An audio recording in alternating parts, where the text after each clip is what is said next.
Okay, testing, testing. Podium check 1, podium mic test, test 1, testing 1, 2, 3.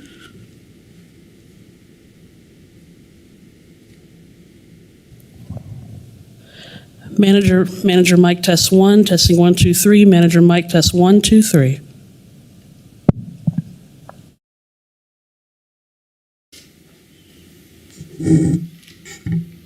County clerk testing 1, 2, 3. County clerk mic testing 1, 2, 3. Testing 1, 2, 3.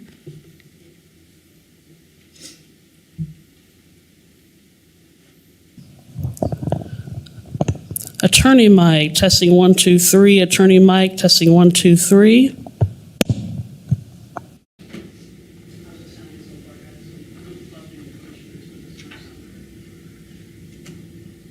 Okay, I'm about to do the commissioners here. Lopez mic testing 1, 2, 3. Lopez mic 1, 2, 3.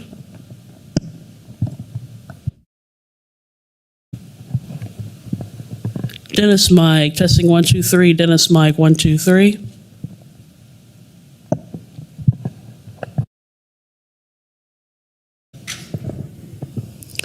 Meitzner's mic testing 1, 2, 3. Meitzner mic testing 1, 2, 3.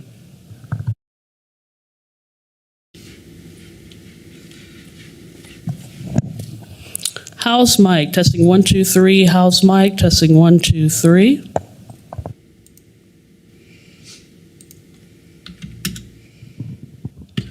Baty's mic. Hold on a second. Betty's mic 1, 2, 3. Baty's mic testing 1, 2, 3.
Hello, can you hear me? Awesome. We're going to be starting in about a minute and a half, so stand by.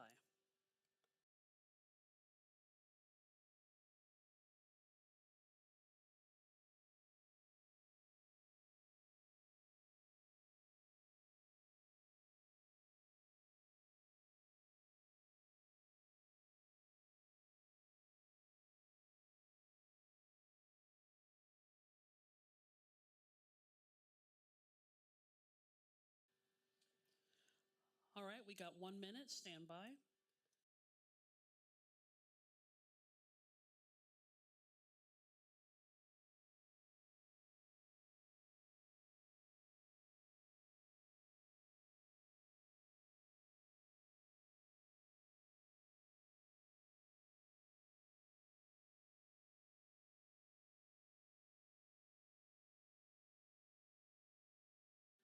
Thirty seconds.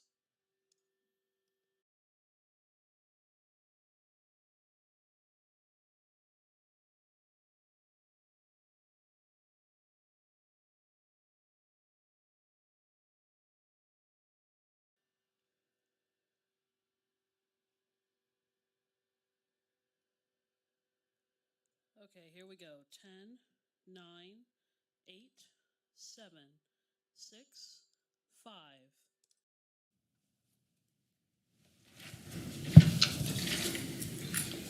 Okay, good morning, everybody. Today's Wednesday, November 15th, just a few days before Thanksgiving holidays. I don't think we have a meeting next week, just for everybody's notice.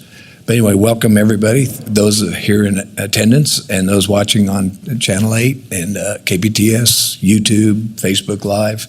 So again, we appreciate everybody's, and thank you, commissioners, again for being here. So with that, we will call the Board of Sedgwick County Commissioners meeting to order. Madam Clerk. Invocation to be led by a moment of silence. Please remain standing for the flag salute.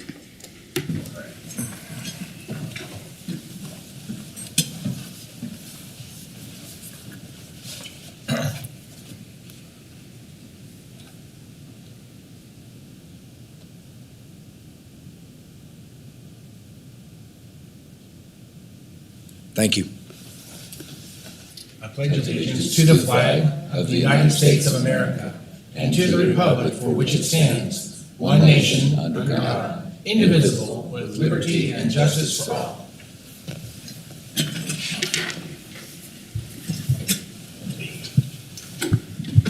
Okay, Madam Clerk.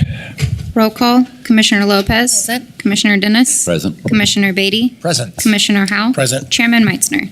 Present. Next item, please. County announcements. And Nicole, good morning. Good morning, Chairman and Commissioners. I'm Nicole Gibbs of Strategic Communications. November is National Native American Heritage Month. We want to take a moment to honor the rich ancestry and traditions of Native Americans. We put together a short video of one of our employees to recognize this month.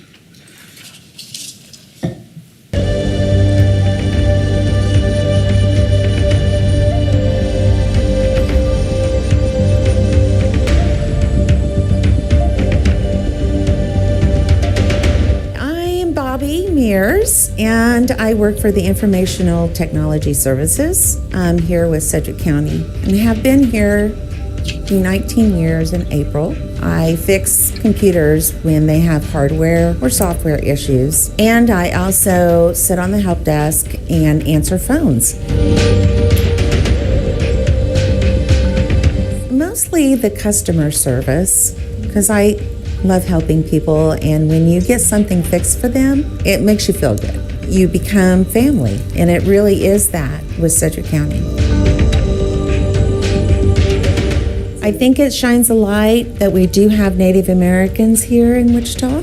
I think it's important that people know the sacrifices that the Native Americans had to go through. Jesse Chisholm was my great-great-grandfather. He was actually Scottish, and he married a full-blooded Cherokee.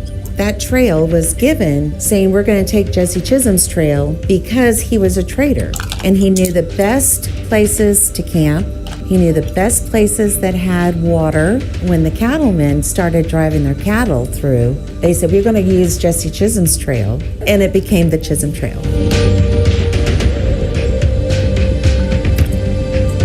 My grandfather, he was very involved with the Native Americans here in Wichita. They raised money, and then the city pitched in some money, and they built the Indian Center. He was the charter member, along with Black Bear Bosun, and everybody knows that name.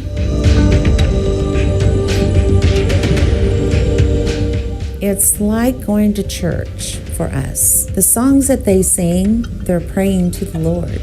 I made the beads. It's a breastplate beads, and I actually made those for my daughter when she danced, but I like to wear them now that she's passed away, and it's just a symbol that she's with me still. My hairpiece that I wear, and it goes down my back, it symbolizes my Delaware tribe. And I've made all of my grandchildren's regalia because they go dancing with me also. It's just good for your soul, you know. You feel good when you leave there, and you feel rejuvenated and happy.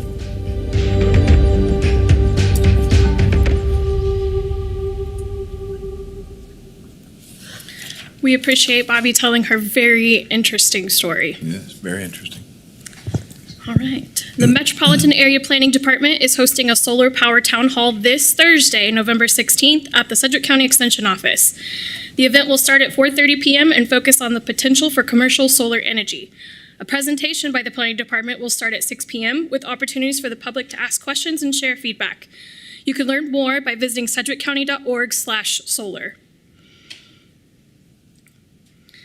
The state of Kansas and Sedgwick County are constructing a 50-bed mental health hospital in Sedgwick County. This hospital will be a secure place for adults in a mental health crisis or are unfit to stand trial. We want to hear from you. What should the state of Kansas and Sedgwick County consider when determining the location of this mental health hospital? To provide your input, visit the mental health hospital update on our website at sedgwickcounty.org, or you can call the phone number on here as well. Lastly, Sedgwick County offices will be closed Thursday and Friday, November 23rd through the 24th, in observance of Thanksgiving. Emergency services are available by dialing or texting 911. And with that, I don't have anything else. It's time for any questions. Okay, thank you, Nicole. And it's a reminder on the State Mental Health Hospital that I think all of us, the commissioners, get inquiries from people that are interested, not on their opinion like what you're having there, but as far as wanting to talk about building it or a location or new building. And we have been advised, so this is just a reminder, we've been advised to refer those people to Lindsay's department, which is actually on that.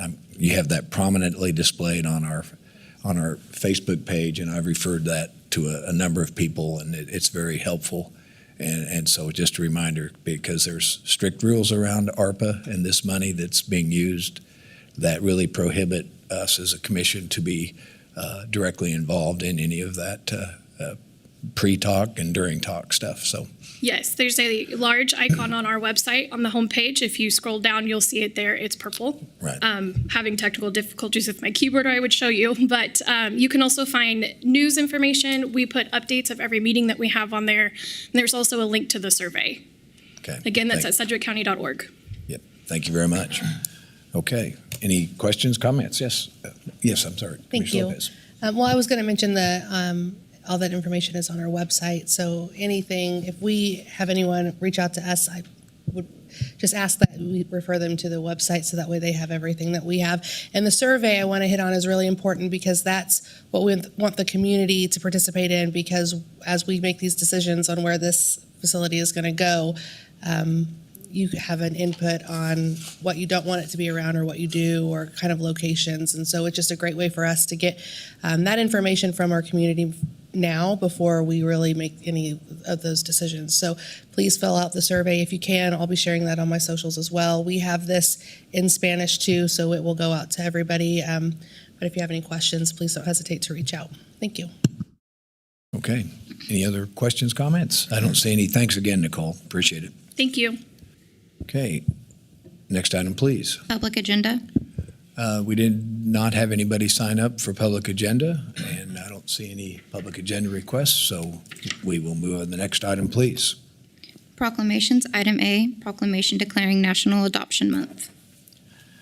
Commissioners, please, if you don't mind, I will read this. I know we share our proclamations pretty generously, but this one is a little bit closer, as we all have our families that are new families and growing families. So, and I as well have a family that includes 2 children that are adopted. So it's appropriate, I believe, that I read this one. So, proclamation. Whereas Sedgwick County believes, along with the nation, that foster children deserve safe, permanent, and loving families through adoption if they cannot safely return home. And whereas the number of children in foster care has been increasing, and many of those children who are adopted have a better chance in life. And whereas brothers and sisters who are separated in the foster care system yearn to be adopted by the same family. And whereas St. Francis Ministries helps families adopt 116 foster children a year. And whereas St. Francis Ministries will be acknowledging November as National Adoption Month, on Friday, November 17th, St. Francis Ministries adoption staff will hold adoption court hearings, and on November 18th, the next day, they will host an adoption celebration to celebrate the adoption of 21 foster children by 16 families in November. And whereas there are 50 foster youth without an adoptive resource waiting to be adopted. Now, therefore, be it resolved that I, Chairman Peter F. Meitzner, and the Board of Sedgwick County Commissioners do hereby proclaim November 23rd as National Adoption Month in Sedgwick County in the hopes that the people of this county will open their homes and adopt Kansas children from the foster care system. Today, November 15th, 2023. Commissioners, you've heard the proclamation. I'll make a motion that we approve. Second. Motion and a second. Madam Clerk, please call the roll. Commissioner Lopez. Aye. Commissioner Dennis. Commissioner Beatty. Aye. Commissioner Howe. Aye. Chairman Meitzner. Aye. And here to accept is Shannon Wilson. Good morning again, Shannon. Good to see you. Thank you, and good morning, Commissioners. I just wanted to first talk about what we're doing for National Adoption Day. So on Friday, we are celebrating 15 children, getting adopted on that day, and then with 20 families. On Saturday, we, at the St. Francis Ministries location here in Wichita, we are doing a celebration from 11 to 2. We're doing face painting, balloon guy, the whole shebang that day. National Adoption Day, it's not just about creating forever families and all the happiness that does go with adoption, but it's also about raising awareness for the children who still need and want that forever home. You know, foster by definition, it means temporary. And with collaboration, we have found permanent homes for these 15 children and with these 20 families on Friday. There are still over 50 children here just in Sedgwick County alone that still need those adoptive resources. I do want to urge the public on the increasing amounts of the children in foster care and how you can make that temporary into a permanent resolution. I do thank the commissioners for accepting the National Adoption Day proclamation on behalf of St. Francis Ministries. Okay, thank you. And I know that Commissioner Beatty has been a stellar advocate in the foster care system. I thank you for that. And he might have a comment here or a question. I do. Thank you, Chairman, and thank you, Shannon and St. Francis Ministries, for what you guys are doing. You made a comment there that I thought was pertinent to echo. It's the awareness issue that most times we struggle with in the community. Most people in our community don't realize that there's over 1,400 children in Sedgwick County in the foster care system right now. We only have about 650 homes in Sedgwick County, so we have a lot of out-of-area placements where a lot of sibling groups are being split up. It's challenging. The other thing most people don't know is that the influence that the foster care system or our failures in the foster care system has in our entire community and the entire ecosystem of our community health. We see data that 70% of kids that get over 4 placements will end up in the criminal justice system. Only 40% of those children will actually graduate high school. And there's some data, recent data, that we're averaging 9 placements in the state of Kansas. So this is very, very challenging. I'm thankful for everything that you guys do in this pursuit. And I think this is I think from a statewide, not just Sedgwick County, from a statewide angle, that we've got to collaborate better and bring solutions to not only just fix the foster care system, but prevent children from entering the system to begin with. I agree. That's really where the effort really and the resources really need to go to, is how do we create healthy families in this community and prevent children and give resources to the bio families that have their children removed from the home. So last comment, we have a new organization in Kansas called Kansas Kids Belong. Yeah, this is an organization that is working with children that have had their parental rights have been severed. So they are open and needing forever permanent homes. New organization I've been working with, go to their Facebook page, Kansas Kids Belong. They're doing a wonderful job here. So thank you, St. Francis, for everything you guys are doing for these kids and these families. Yeah, and if you want more additional information on just adoption or foster care in general, you can go to our social media, stfrancisministries.org.com, one of those two. But I mean, like I said, I really urge you guys, like I said, it's not just about National Adoption Day and, creating those forever families, but also raising awareness for adoption as well. Right. So Shannon, again, thank you so much. I've had a chance to attend some of that ceremony with all the families, and it's a happy, emotional celebration. So Yeah. it's kind of fun to sit and witness to that. So thank you for all you do. Appreciate it. you. Anybody Thanks. else? Comments? Okay. Thank you again, Shannon. Thanks. Have a good day. Oh, we're going to do a quick photograph.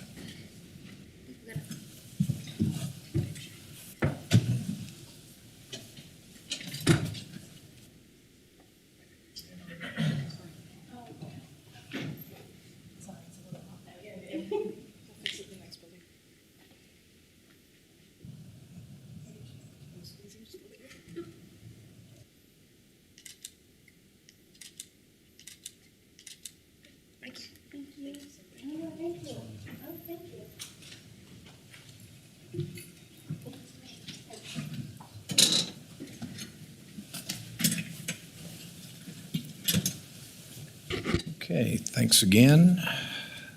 Madam Clerk, next item, please. Appointments, item E, accept the resignation of Greg Sullivan from the Sedgwick County Intellectual and Developmental Disability Advisory Board. Hey, Mr. Wagner. Thank you, Chairman. Justin Wagner, County Councilor. This item is the resignation of Greg Sullivan from the Sedgwick County Intellectual and Developmental Disability Advisory Board. As Commissioner Beatty's appointment, the recommended action is to accept the resignation. Okay, Commissioner Beatty. Thank you, Chairman. I just would like to thank Greg publicly for his work on this very, very important board. We have a lot of boards here in Sedgwick County. All of them are important, but some of the challenges that we have in the intellectual and developmental disability ecosystem is going to require community efforts. So appreciate Greg and his service. I would note that this leaves an opening now for the District 4 seat on the Intellectual and Developmental Disabilities Advisory Board. You go to sedgwickcounty.org and scroll to the left. County Commission, go down to advisory boards. You'll see all of the boards that we have at Sedgwick County and available options there. This is a real opportunity for people to serve their community on these advisory boards, and we obviously take their recommendations seriously here as we make decisions. So with that being in mind, thank you, Greg, and I would like to make a motion to accept the resignation as read. Second. Motion and a second. Any other questions, comments? Being none, Madam Clerk, please call the roll. Commissioner Lopez. Aye. Commissioner Dennis. Aye. Commissioner Beatty. Aye. Commissioner Howell. Aye. Chairman Meitzner. Aye. Okay, motion carries. Next item, please. New business, item C, DER 2023-00006, amendment to the Wichita-Sedgwick County Unified Zoning Code regarding short-term rentals. Good morning, Scott. Welcome to the meeting. Good morning, thank you. This is Scott Wadle from the Planning Department. So this item before you today is generally a City of Wichita item. It is being presented today because Wichita and Sedgwick County share a unified zoning code. Let's see if I can figure out the keyboard. Here we go. So the recommended action is that you would adopt the amendments and approve the necessary signatures and publications. So this item is focused again on short-term rentals in the City of Wichita. No changes, by adopting this, it would be no changes for short-term rentals in unincorporated Sedgwick County. And this also, as part of this, what we're doing is we're codifying the existing administrative permits process, and I'll talk more about that in the PowerPoint, but we're consolidating that into a section of the code to make it easier for people to use the code. So again, this item is being presented in order to allow for Wichita and Sedgwick County codes to be in sync to create that unified zoning code. Wichita adopted the changes in September of this year. If the County Commission approves recommended action today, it does not preclude separate and future action by the County Commission to make changes to how short-term rentals are addressed in the unincorporated county. So again, this is really focused on City of Wichita and because it's a joint code. In terms of short-term rentals, what are they? Well, they are generally the practice of renting out a furnished room or an entire dwelling unit. Companies that offer this are Airbnb, VRBO, and others. They typically have a mobile platform or online presence. So in terms of what is the issue and why did this come forward? Well, two things have largely brought this forward for the community conversation in the city, and they are as follows. Number one, short-term rentals have substantially increased in numbers with the advent of online and mobile platforms, and that they are largely prohibited by the Unified Zoning Code. And this is because the zoning code does not allow rental stays less than 7 days in most zoning districts. That's what's created the friction. And really, that's, I think, because our code was developed long before short-term rentals came about, and so it's a kind of a technological change that's happened. The second part of this is that the city received a number of concerns and complaints from neighbors about short-term rentals. So that really sparked the question, those two things about are short-term rentals a good fit, and if so, how should they be addressed? In terms of the process, there's been a community conversation involving multiple people and organizations with different perspectives through multiple meetings and events. It extends all the way back to April of 2021 and all the way through September of this year. And on September 12th, the City Council adopted the recommended changes to the Unified Zoning Code. So those are in effect for the City of Wichita. In terms of the recommended regulations, again, this change would only affect the City of Wichita, unincorporated Sedgwick County. And in Wichita, whether a property can be used for short-term rentals depends now on the current zoning and whether it is owner-occupied. And I'll go through this just so that you can understand what was adopted and what would be part of the Unified Zoning Code if you approve this. So in terms of the zoning district, the Wichita changes affect 5 of the most common residential districts in the city. You can see them listed here, SF10 all the way through MF29. So that's 5 out of the 21 zoning districts. In terms of the changes, so if it is owner-occupied, then short-term rental is allowed by right, regardless of whether or not it's in those 5 districts or other ones. In those 5 districts. If it's owner-occupied, then it's allowed by right. If it's not owner-occupied and it's in those 5 districts, then the owners would have the option of either doing a zoning change or what would be easier is an administrative permit, which is what this change allowed. Then if it's outside of those districts, it really depends on which zoning district they're in. In commercial ones, for instance, they could do short-term rentals even today, so there's no change to that. In terms of the definitions, it adds a new definition for short-term rentals, and it wraps in bed and breakfast just because they were so similar. It does not include group residence, which has been kind of an issue of some discussion and debate within the city about group residences popping up in residential neighborhoods, but this does not affect that.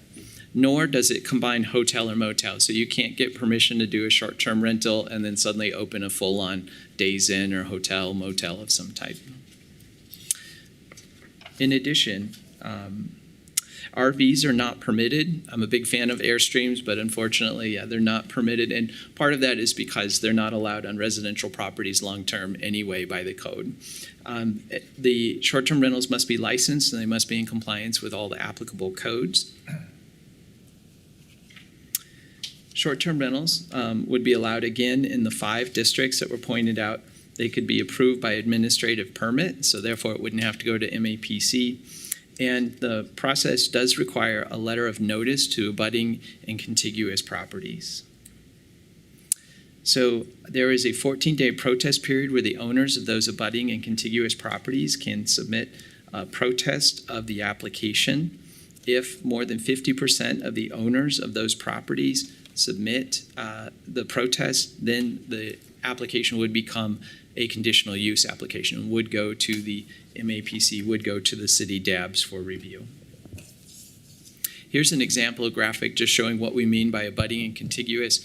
The property in the orange outline is one that, let's say, for instance, has applied for a short-term rental, and then the abutting and contiguous properties are the ones in blue.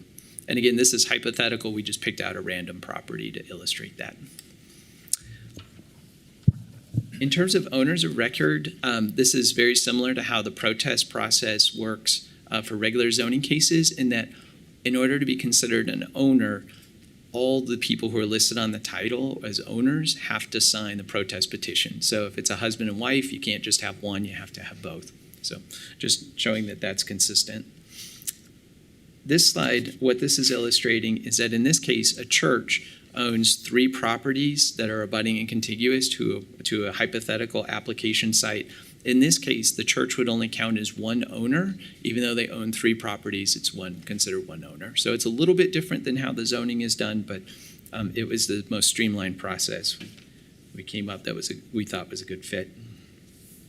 In terms of changes to the code for administrative permit, the recommended changes would consolidate the existing administrative permit processes that are already in the code. So we're not proposing to change how the process works. What we're proposing to do is consolidate it into one section of the code that addresses administrative permits. Currently, administrative permits are used for short-term rentals in the city with the new adoption that the city did, but they're also used for wireless communication facilities and have been used for wireless communication facilities since about 2008. Currently, administrative permits are addressed under wireless communication facilities in the code, and again, we're consolidating that into its own section on administrative permits. So in the final slide here, in terms of the recommended action, the MAPC recommends that you adopt the amendments, authorize necessary signatures, and authorize publication as needed. So with that, I'll stand for any questions. Okay, thank you, Scott. And I know we've been briefed on this as well, and thanks for the reminder that we are just adopting the cities within the city limits. And That's correct. Yes, sir. We have had some discussion outside of the city limits That's in right. the county, but that's not what this item is about. That is correct. And I want to reassure you that we are doing research on that one, Right. and we hope to have some results for you soon. Okay. All right. Is there any other questions for Scott at this time? Thanks. You guys have done a lot of work on this. So I will, without any other questions or comments, I'll make a motion that we recommended action to adopt the findings of MAPC and approve the amendments to the Unified Zoning Club regarding the short-term rentals in the city of Wichita. Second. Second. Motion and a second. No other comments. Madam Clerk, please call the roll. Commissioner Lopez. Aye. Commissioner Dennis. Aye. Commissioner Beatty. Aye. Commissioner Howell. Aye. Chairman Weitzner. Aye. Okay, Madam Clerk, thanks again, Scott, for your work.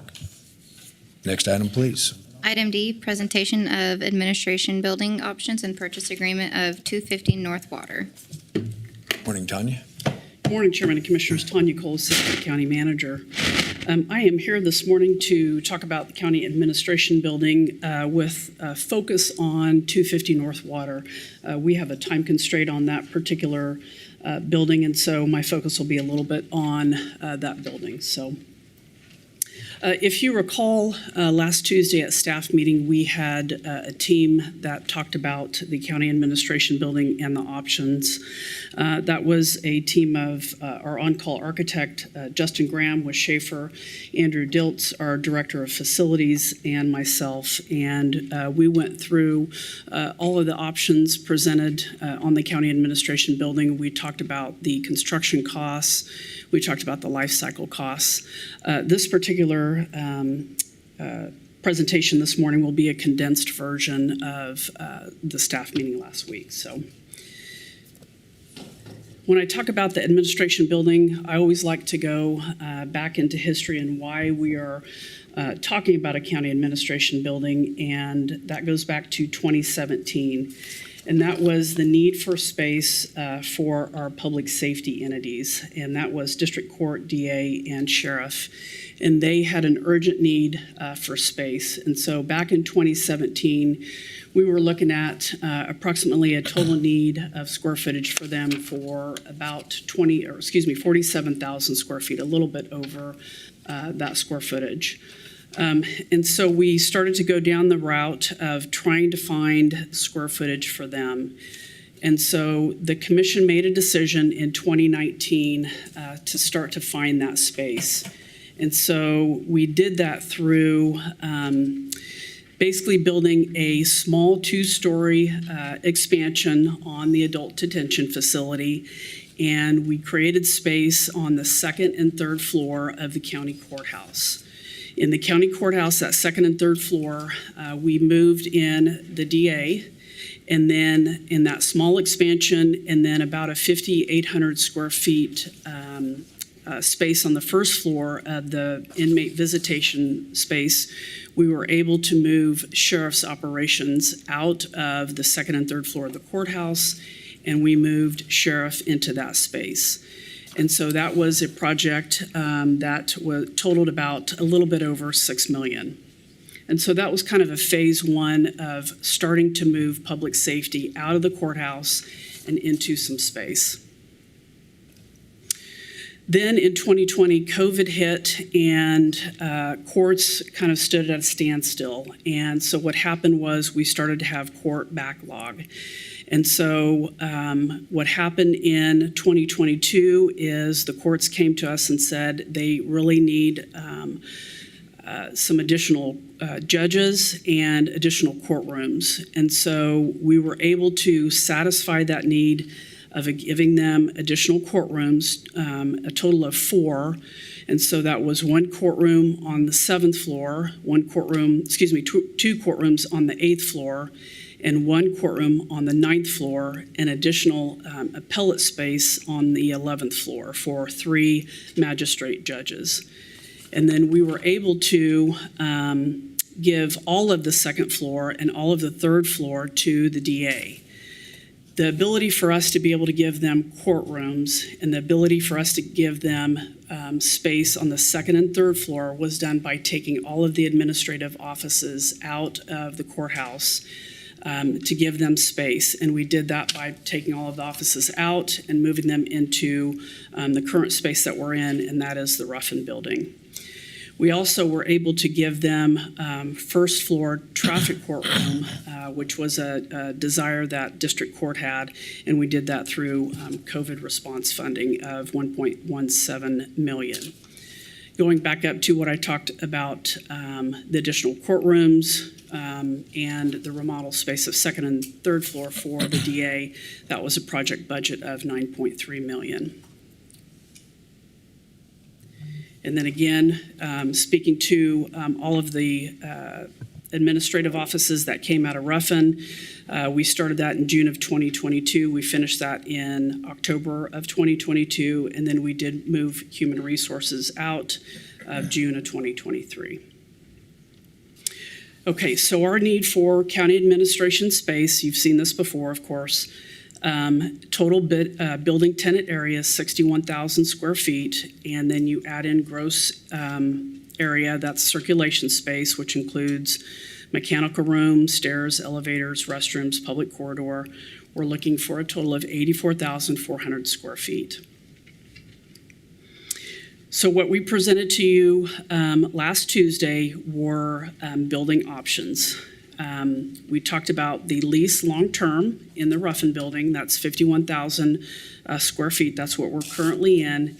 We do have a lease that expires June of 2025, and we do have some lease extensions on that lease. However, we did get a long-term lease proposal from Mr. Ruffin for 7 years. And I provided that cost. And then we also have I provided a cost of 50 years and what that looks like.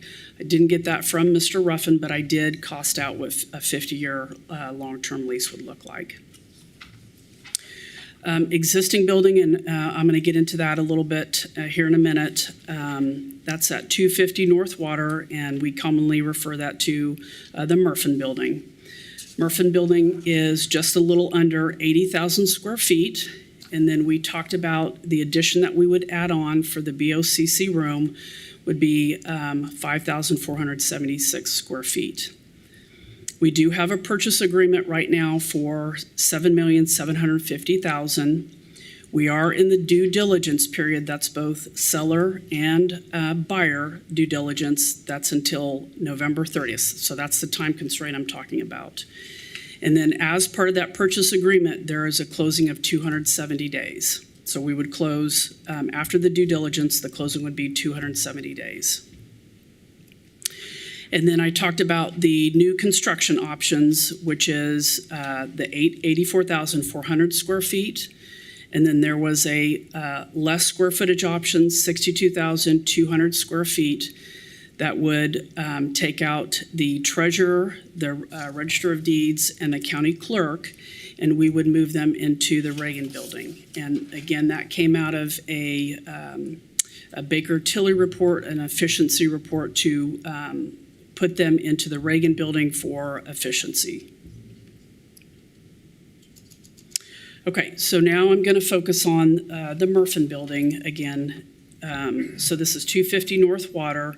The site plan here, so the program area is 84,400 square feet. That takes the actual building at 79,340 square feet. So that is 6 stories and a basement.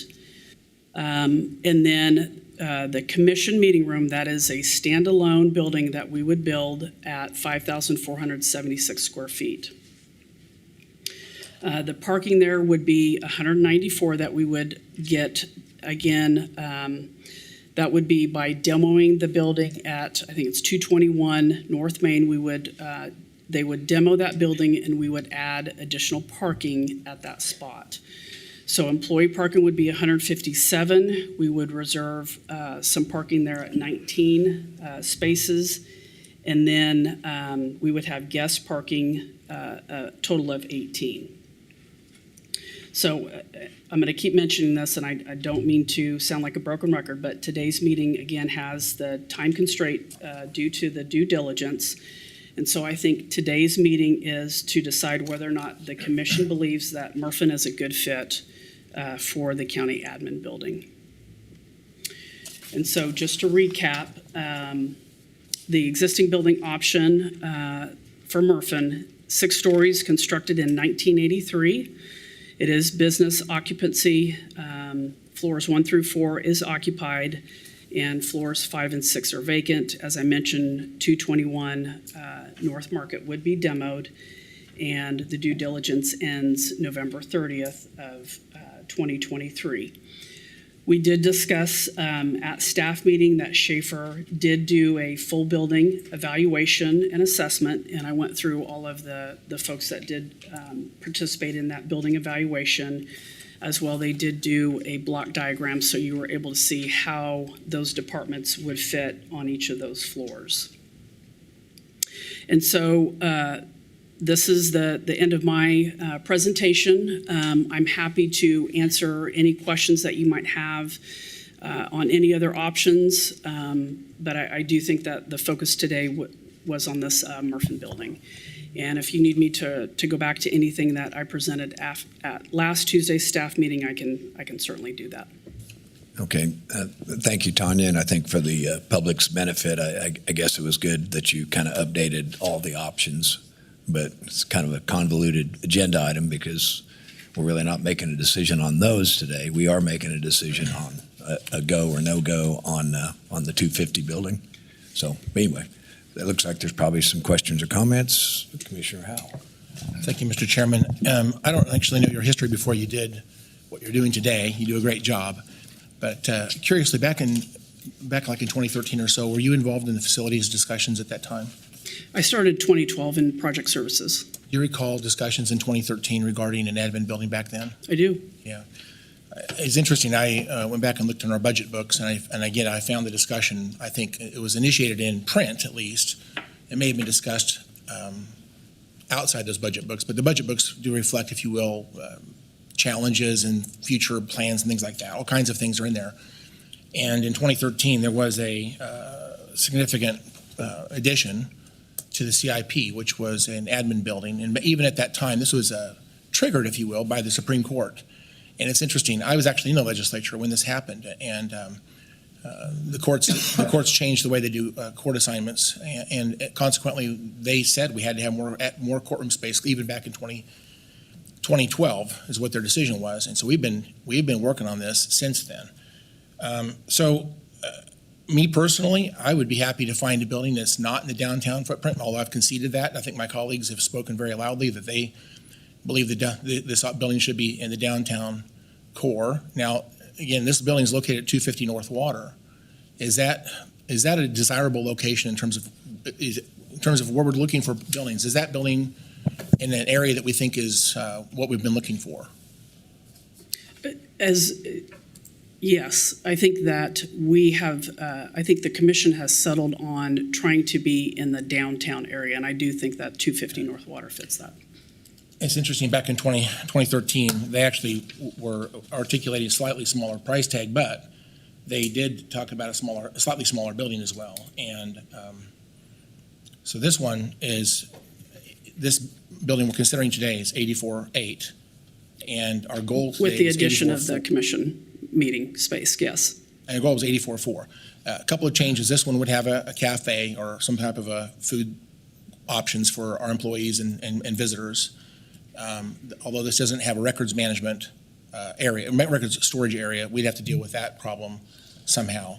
That's maybe the only negative that I think is contained in there. I think that's a solvable problem. Are we worried about that part of that? Is that a major factor in our decision today, the records piece? Well, I think it doesn't meet what we're looking for county admin. I don't know. I think there could be other alternatives to records management, if that's. I mean, for example, we're going to build a BOCC facility outside the Murphin building, and that building right now doesn't have any plans for a basement. But we could add a basement there, for example, if we wanted to. It'd be very close. That might meet the need. For example, is that like one of the options we could look at? Ask that question again. I'm sorry. The basement basement below the BOCC addition. We're going to add if we do this option, we would add an addition to the building, outside the building, that would provide our BOCC interface to the public. Below that building, we could add, if you will, some storage opportunities for our records management if we wanted to. You certainly could. I think that would definitely add on to the cost. Okay. I think records management was 5,700 square feet. So if we're trying to satisfy records management in that space, that would add on an additional cost. Okay. Besides that, is there anything else in this building that's deficient in terms of what we've been trying to find a right-sized building and a right location? Is there anything else that we should know about regarding factors in terms of size and location? Is there anything else? I think in terms of if we're trying to meet the county admin piece, I think records management not fitting in there is a concern. The other piece, as I was looking through the evaluation report, that kind of stuck out, is my concern is the weight of Tanya's books and her records, and making sure that we would have to shore up the floor, because I found that in the valuation report. So I would want to go back to Justin and just make sure that we kind of reconcile that, because I did notice that there was a note assessment report about that. And due diligence, again, does the best job we can. We Yeah. notice everything we can notice, Yeah. and just, estimate what repairs would cost, or maybe that's one thing we didn't add in there, but so maybe there's some adjustments on that. We probably didn't catch everything. Yeah. I bought a house last year, and there was a number of things that were wrong with the house. I knew that when I bought it. It wasn't a problem. I made plans to either live with it or to repair those things, or maybe plan a future repair. So at the end of the day, any building that we buy is going to have some life on it, and it won't be a brand new building. So I think our decision today is whether we want to, accept an existing building and, if you will, mitigate those deficiencies, if you will, if that's in the best interest of the taxpayer. I'll just say a couple more things here. I've been here, this is my 9th year, and I remember when I first got here, I was pretty disappointed in the Reagan building decision that we'd made, and I didn't think that was the right decision for the county. I just watched that from a taxpayer perspective. I wasn't thrilled about that. But one thing I am thrilled about was when I got here, that decision had essentially been made, and so we took the plan, and we were able to find ways to save millions of dollars by not doing some of the things that had been planned early in that decision process. And so we actually, if you will, got smart, I think, on how we refurbished the building. We didn't do necessarily everything that we could do. We just did what was really necessary. And I think that building today is functionally okay. Another thing I've been watching was the 2525 West Douglas building, the old Dillon's building. And the county actually considered that. And then we hemmed and hawed, and we decided not to get it. And then we went back and looked at it again, hemmed and hawed a little bit more, and decided not to get it. And then we went back, and I'm not sure how many times that iteration happened, but by the time we bought the building, and it's a great building, it's a great location, but the price went up and up and up. I'll just say this, I looked at this building, 250 North Water, at least a couple times, back in 2017, I believe it was, and we couldn't make a decision as a commission. So one thing I liked about the building, again, personally, I don't feel like I need to be downtown, but again, I can see that argument. So this building is in the right location. It seems to be the right size. It is, I generally despise debt, but this is judicious debt. This is the best kind of debt. If you're going to have any debt, this is the type of debt I would get behind and say, this does make sense. When you pay for an administration building over essentially a generation, it does make sense to do that. So this is the type of debt I do support. I think this is reasonable, and certainly we have to, in terms of what's the best deal for the taxpayers and the citizens we serve. The location, the size, and the cost are all good check boxes in this option today. And every problem with this building that's been identified that we know of today, everything is fixable. There's some comments about structure. There's some comments about windows. There's some comments about mold.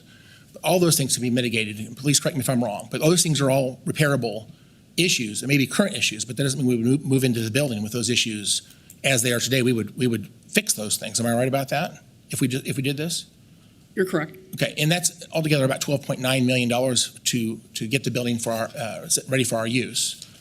12.9 plus purchase price, and we have some other things. We have furniture and architectural engineering and contingency.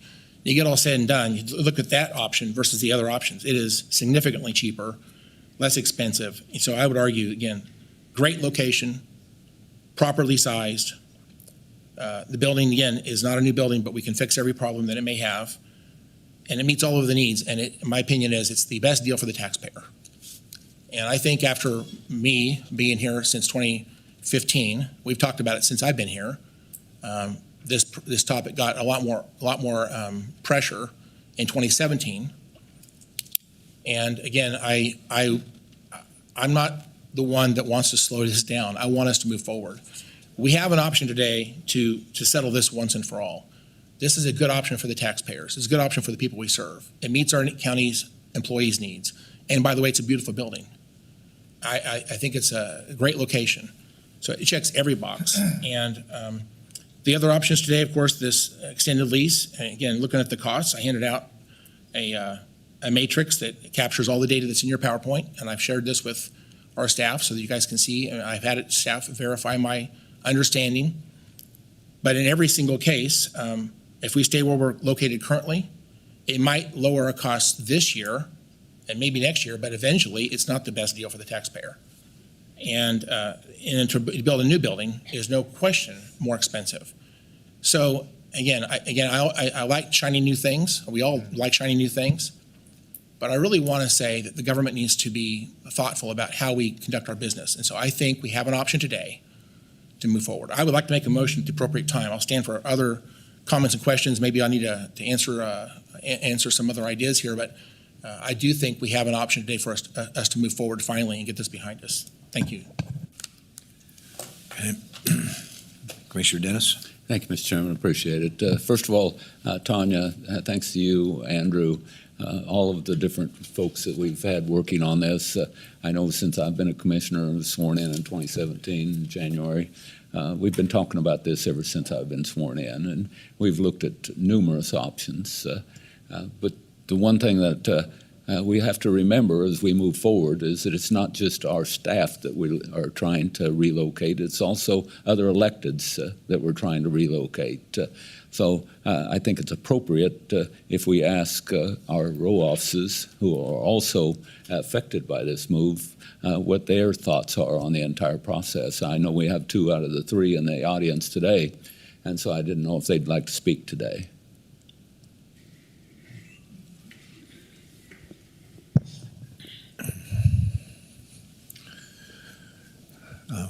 Need your name and address, and you have 5 minutes. Good morning. I'm Brandy Bailey, County Treasurer. We've been in on your guys' meetings about discussing the 3 options that are there. For our offices, we do feel that that the 250 North Water building, we still have some serious questions and concerns about it being a 40-year-old building.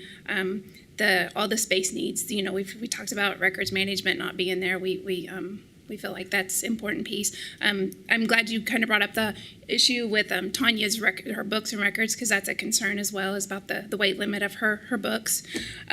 So we just still have a few questions and concerns. We feel that if we removed the 250 North Water off the table, which we think is what your discussion is for today, and then we have 2 other great options on the table to then we can really seriously dive into and take a look to see which one would be the best fit for us. We do feel it's important that the row offices stay together as part of the administration. Our staff and us as the electeds, we work with the other offices, the finance department, county manager, county counselor's office, you guys. We're interacting with you guys on a daily basis somehow, and we feel like that's important for us to continue to stay with the administration piece of the admin building decision. Kelly Arnold, County Clerk. I think you hit most of our points pretty efficiently, and so I agree with what Brandy has stated here, and yeah, that's probably all I'll add. Okay. Do you have anything else? Okay. Commissioner Loeb. Oh. Okay, whenever you're ready. Questions for them whenever you're ready. All right, Commissioner Howe. Again, thanks for coming to speak. I'm going to speak to the clerk first of all. What are your concerns specifically? Part of my concerns, I mean, besides of the building, the staff, they continue to talk about a 50-year timeline when they're looking at how we're planning for the future. And you talked about a generational decision on what we're doing. And so, what is that building going to look like 50 years from now? The infrastructure of it. I know we were in the courthouse, and that was built in the 1950s. So we have served that for a long time, and it's still got life in it, and the courts are still using that. So I know you can still extend lifetime of a building.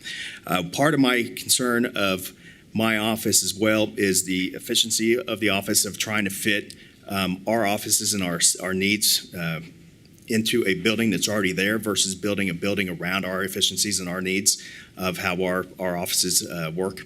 That's a concern. But off the top of my head, those are a few of them. So again, I saw with the drawings that were provided by our due diligence process here. They didn't lay out the details of your office. They just showed the square footage. So your square footage would be equivalent to what you have now. We've predicted how much space you needed, provide the space in that building.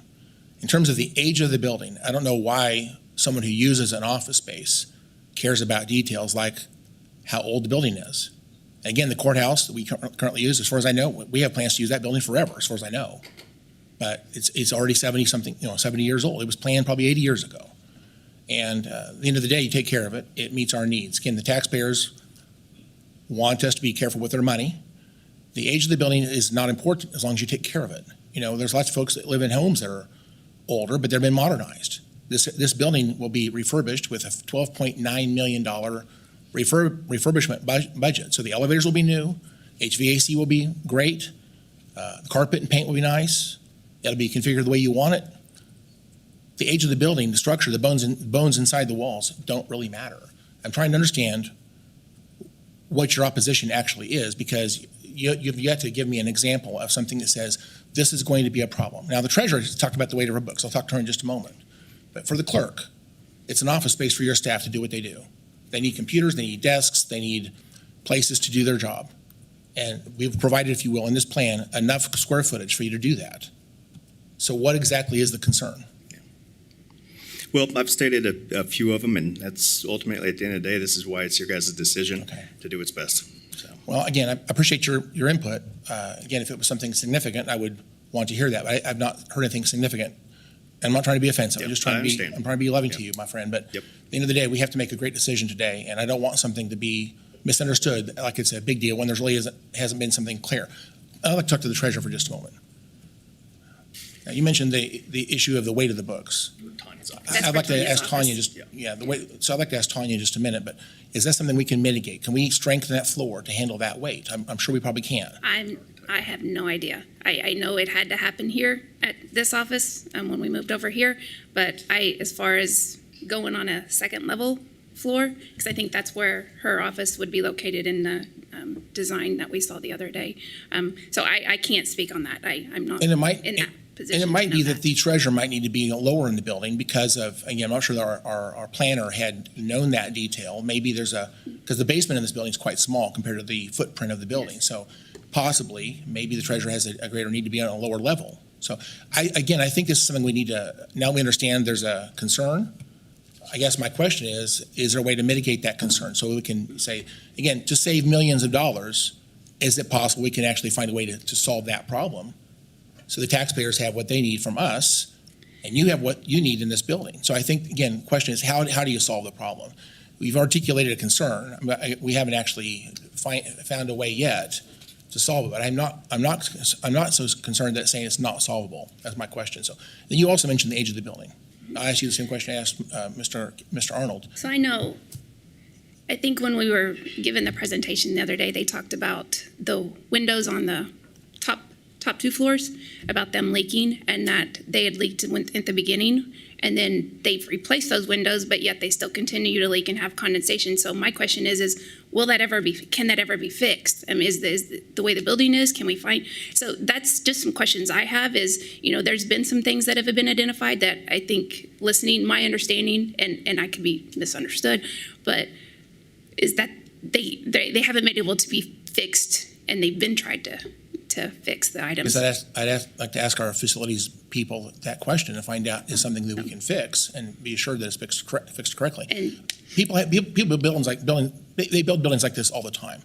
And I'm sure that people who live in these buildings or work in these buildings don't have to deal with that problem all the time. So I'm confident that a window could be installed in such a way that it's not going to have continued problems. Now, is it ever going to fail? Possibly. Everything has an age.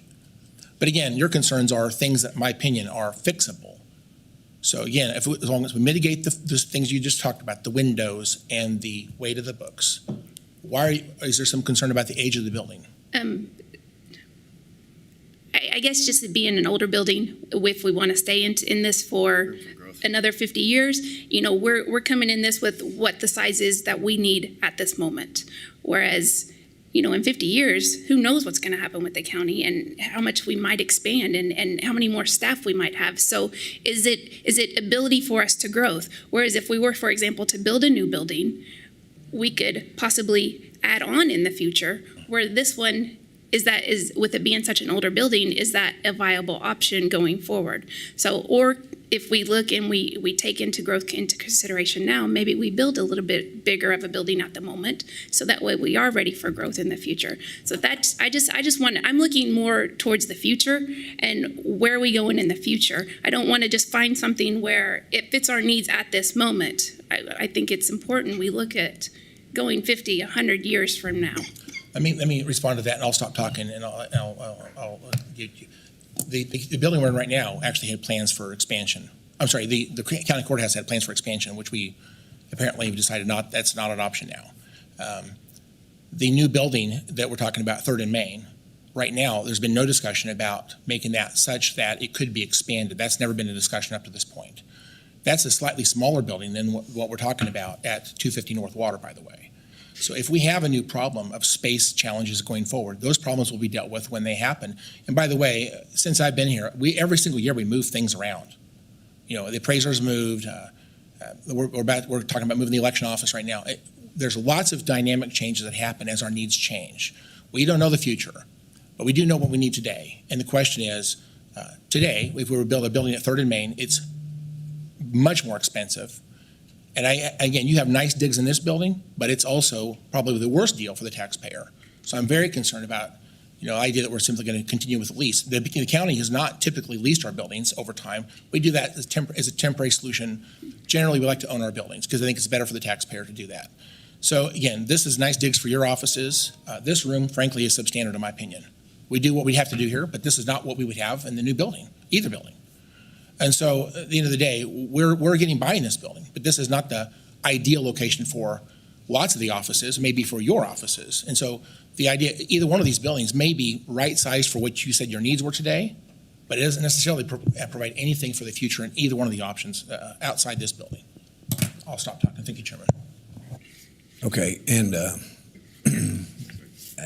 I respectfully need to do a small call it a disclaimer, but when a commissioner says it is the best thing for a taxpayer or says something that's the worst thing for the taxpayer, that's his opinion, and he should say, in my opinion, because it's not necessarily in total agreement by the other opinions, one way or another.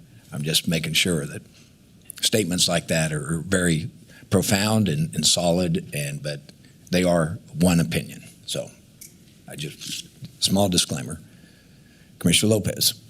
Thank you so much. Well, when we spoke about this earlier, I voiced my concern about the age of the building, which I still have concerns about just because, we're looking at a building that's 40 years old, and we know what the cost is going to be from just what we saw with renovation, which I think is significant. But once we get in there and, the weight of the books is an issue, that's a great way to point that out, is that we just don't know until we get in there how much additional cost might be added to that. And when we look at 3rd and Main, there's also a potential that cost could be lowered if we can negotiate price on land. And there's 2 options for 3rd and Main, and I'm not saying that we need to discuss, which option there is best today because it's not the right time. But I do think that the difference is about $7.2 million for the Murphin building as it stays today, between that and the 3rd and Main with everybody in it, which, $7.2 million it's significant. Let's be very real about that. That's a large amount of money, but that's also a one-time cost savings. And so I think my biggest concern with the Murphin building is geographically where it's at. And if we're thinking long-term and what government can look like, and if we really want to get to a smaller government that's we're more effective and we're more efficient with our tax dollars, unified and collaborative government between city and county is where it needs to go. And if we put this building further away from City Hall, then we're now putting roadblocks in the way of future commissioners. And I'm thinking about, my kids and my grandkids' generation, and I would hate to put any roadblocks in their way that could potentially end up costing more money, because now not only are those roadblocks there, but then they have to figure out how do we get things closer so we can have that unified government approach and have the smaller government that I hear so many people talking about that we want to get to frequently. Well, this is a great way if we have it all in a local government campus where we can just walk across the street. I mean, it makes ease for access for our residents so much better. I just think there's a lot of opportunity for us to be able to streamline operations between city and county. And I think if we move our building again further away, then that makes it even harder. And so while $7 million is significant, and it is harder for us to vote on something that is potentially more expensive, but I do think that number will change with exacts going forward. So I don't know if it would actually be $7 million long term, but I just think that we need to make sure that we're looking at how much we could save overall, which I know we can't really quantify right now, but if we could have more of a collaborative approach with government and a unified approach between city and county, well, while $7 million is a lot, we are potentially looking at million over millions of millions saved long term. And I want to make sure that, when we're thinking about tax money today, we're also thinking about what that looks like in the future, because I would hate for us to save a little bit now and then end up that biting us in the butt where we're actually spending more in the long term. So again, I clearly have concerns with the age of the building. I mean, the building's a nice building. Like, please don't get me wrong on that. It's a very nice building. I just don't know if it meets our needs at this point. And I think the renovations and all the updates to a building that age is just going to be significant. So I don't think that that's the right option for us right now. I do like the idea of building a space that's everything that we need, because we do want this to be a building that lasts for generations. And again, I would just hate to put any roadblocks in the way for future generations. And I think this is a really good way that we can consolidate going forward. So that's where I'm at on this. I don't know who's going to make the motion on how that goes, but I am not in favor of moving forward with the Murphy building. Thank you. Okay, thank you. Commissioner Dennis? Thank you, Mr. Chairman. I appreciate it. We've spent about $15 million already taking care of the courts, the DA, the sheriff, and so forth. Now it's time for us to move forward and take care of the rest of the county, because we've been talking about it so long. I appreciate all the work that went into the evaluation of 250 North Water. There are a number of items that are listed in this huge report that won't be fixed immediately, but are going to cause problems into the future. As I look at a new building, I worked with the Sedgwick County Zoo when they put together their new entrance. And what we found is that you build a new building, you can be very wise on a lot of subjects, not only the layout of the building, but also how to make this thing environmentally cost effective. But what did we do to the zoo? Well, if you look at it closely, and we're talking about the environment now, you look at the windows and they look like regular windows, but there are bars embedded in each of those windows so birds can see them, and they don't have birds flying in and killing themselves. So you can look at things like this. If you look at other items that we put on the zoo, there is an overhang out front that has solar both on the top and the bottom, because the concrete reflects the sunlight, and so you can charge the building with solar power, both the top and bottom of an overhang. Put a solar power station out in the parking lot so that people that are driving electric vehicles can plug in their vehicles, and when there's not a vehicle plugged in, it runs the building, so you can make the building more efficient electrical-wise. You can put in the correct amount of insulation so that you don't have excessive heat and air conditioning cost. There's a lot of things that you can do to a new building that makes it cost effective for the future. So I think that there is only one choice today, and that's to move ahead with not move ahead with the purchase of 250 North Water and start moving ahead with a new building that is going to serve the community.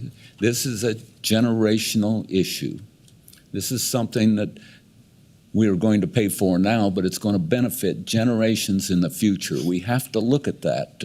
So I know that Commissioner Howell is very passionate about this. He's spoken about it about 20 minutes or so already. But I don't believe that I could ever support where he's at today. And I am ready to make a motion to deny the purchase and move ahead with a new building. Thank you, Mr. Chairman. Okay. Let me make a motion since no one's got a light on. Is there any other comment before a motion's made? Okay. I will comment after the motion. Thank you, Chairman. Okay. All right. Motion. I move that we not move ahead with the purchase of the Mervyn building pursuant to the agreement regarding the potential purchase of the building at 2450 North Water and other real property approved by the board on August 2nd, 2023. I move that the Board of County Commissioners determine that it is not satisfied with the property for county use as an administration building and authorize the county manager to issue a written notice of termination to the other parties in such an agreement. Second. Motion and a second. Questions, comments? Commissioner Howell. Thank you, Chairman. Today's decision is only taking one item off the table. It doesn't give us a solution going forward. We still don't know if we're going to have a building at 3rd and Main, or we're going to continue to rent this, or continue looking for someplace else.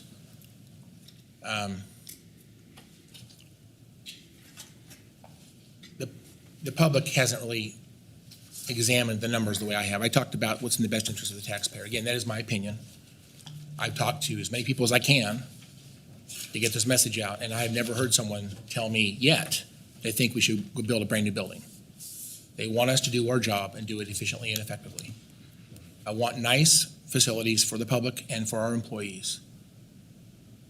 There is an option today. By the way, if you look at the 3-block footprint of the county courthouse, or the county, I should say the city government core, there's only a few buildings in that core that would have possibly met this need. We looked at the Riverview building, and that was very quickly dismissed by the commissioners. That actually is, I still think that building has promise. It was one of the options we should have looked at more seriously. There's not a lot of options in that 3-block area. This is one in that 3-block area. And again, to previous speakers' concerns about location, it's literally 1 block from the build site that they are advocating for today. You could walk from one site to the other literally in about 1 minute. So I don't know that this is a major concern, but there are millions of dollars difference in these options today. We're not moving forward with an option today. We're only taking one option off the table. Let me just summarize once again and say this building, after 11 years of discussion, is in the right location, the right size, and the right price. It is exactly what we need. And I can tell you, another commissioner committed to, he said he'll never vote for an older building. I will never vote for a newer building. So I don't know how we're going to get 3 votes to ever move forward. This is essentially kicking the can down the road once again. So we're going to have a 12th year next year, and we're going to continue to be in this building because we can't seem to solve the problem. I would like to make a motion. I don't think it's going to get a second. Maybe it won't get a vote, but I'd like to make a substitute motion. We would, I motion as a substitute motion to move ahead with the purchase of the Murphy building. I support the county purchasing the building at 250 North Water and other real estate and other real property indicated in the August 2nd, 2023 agreement approved by the board, and move that the Board of County Commissioners not take any action with regard to its option to opt out of such purchase. That is a motion, Mr. Chairman. Okay. There was a substitute motion on the floor. Is there a second? And I'll request if there is a second. So I don't see a second, so the motion dies for lack of a second. So back to the original motion. And the original motion has been seconded. Is there any other comments? I don't see any. Madam Clerk, please call the roll. Commissioner Lopez. Aye. Commissioner Dennis. Aye. Commissioner Beatty. Aye. Commissioner Howell? No. Chairman Meitzner? Aye. Okay. Thank you, Tanya, for all the work you've done on that. All right. The next item, please. Item E, emergency shelter discussion. Okay. Tom. Good morning, Chairman and Commissioners. Tom Stoles, County Manager's Office. This item on the agenda has to deal with emergency sheltering in the city of Wichita and county. Emergency sheltering has been a historical problem in our area. I think we're all aware of it. Where to shelter those without homes during harsh Kansas winters is always a challenge for the community at large. For years, the community has relied on nonprofit providers to carve out such space. About 6 weeks ago, this discussion came up again, and there's two new twists this year to the normal discussion. Number one is some of our nonprofit providers have limitations on how many they can accept, and it seems like the clientele of homeless is larger than it has been historically and growing. During that time period, the city was leading this discussion, and they looked at several brick and mortar alternatives downtown to serve as a temporary long-term shelter and an emergency shelter together. After failing to find a site, the discussion reverted back to the emergency shelter only, something to get the community through the next few months to the end of March. At the November 7th City Council meeting, the council voted unanimously to utilize the city-owned building at 2220 East 21st Street North as the emergency shelter for this year only. They also voted to fund up to $685,000 to pay Humankind to manage that shelter during that particular time period. In days leading up to the vote, the city manager had made a request of the county to assist with $200,000 in assistance in this endeavor. While the item was being discussed from the bench, Councilman Brandon Johnson made the same request. The agreement before you today is a funding agreement between Sedgwick County and the City of Wichita for the requested $200,000 to help operationalize the emergency shelter at 2220 East 21st until the end of March 2024. This represents a one-time ask.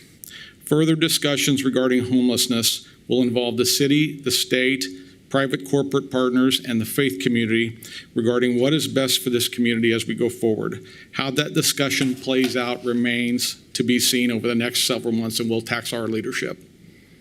For the specific action today, the board should take action as it deems necessary regarding the funding agreement. I will stand for any questions that you may have, and we can have further discussion with the commission. Okay. Commissioner Beatty, I believe, is first. Thank you, Chairman, and thank you, Tom. I want to make a couple comments about this and then a couple requests, and then that might help shape some of the questions that we have on that are pertinent to you. First and foremost, this conversation today is about the emergency winter shelter. That one piece, it's a measure that I think collectively most people acknowledge and agree that it'll save lives and kind of avert a much greater human crisis. I would also say that I don't know anyone, even at the city side that I've talked with, that thinks that this location where this emergency winter shelter is going to be is the perfect location. There's a lot of challenges. We've talked about them in a couple different settings here. There's a lot of challenges with that location. It is not perfect for a lot of reasons. The second observation is that this is going to require a community effort. And around this emergency winter shelter in particular, we've had legislative roundtable discussions where the state has been involved. We've been involved in conversations, the city, the nonprofit, business community, faith community. This is a broad conversation, and it's indicative of a community effort. I would also say, and I think it's worth noting that I honestly, to be transparent, I didn't think this issue of homelessness was going to take up as much time and as much energy as it has in my first year. What I've learned, I knew that this was an issue, and I knew it was a growing issue, but what I've learned is that this issue is trending towards a much larger crisis. And there's no other way to get around that. It is trending towards a much larger crisis. It's influencing a lot of other outcomes and variables in this community. And I think it's safe to say that doing nothing, this trajectory is going to get worse. It's going to influence a lot more problems that come alongside this issue of homelessness. So I say all that by just saying that leadership in this community, we can't hide from these challenges anymore. We can't turn our face from these problems and the homelessness issue. Admittedly, it was my faith that moved me into compassion for this cause. But when I sat in this seat, and as we sat in this seat, this conversation has to turn around to how do we properly steward this problem and steward the resources of this community. It is not compassionate to let people suffer in this community that are homeless. That's not compassion. That's not who we are. It's also not compassionate to let our downtown residents, our downtown businesses, those of my constituents in Midtown, Riverside, those that are in Delano, those that are in Northeast Wichita, those that are now in South Broadway and South Wichita. It's also not compassionate to let them and leave them be to deal with this situation on their own. We can do better here, and we have to make decisions now about the economic health of this community. And we have to be a good steward over resources. Doing nothing is not going to positively impact the trajectory of this situation. It will get worse. So I got a few requests. And then I'd like to make a motion once all the questions are answered. The emergency winter shelter is just a stopgap, and we have to understand that. It is just a temporary stopgap. It's an urgent solution to an urgent need. But it's just one part of the conversation, just one part. There's a significantly more work that has to be done in this space.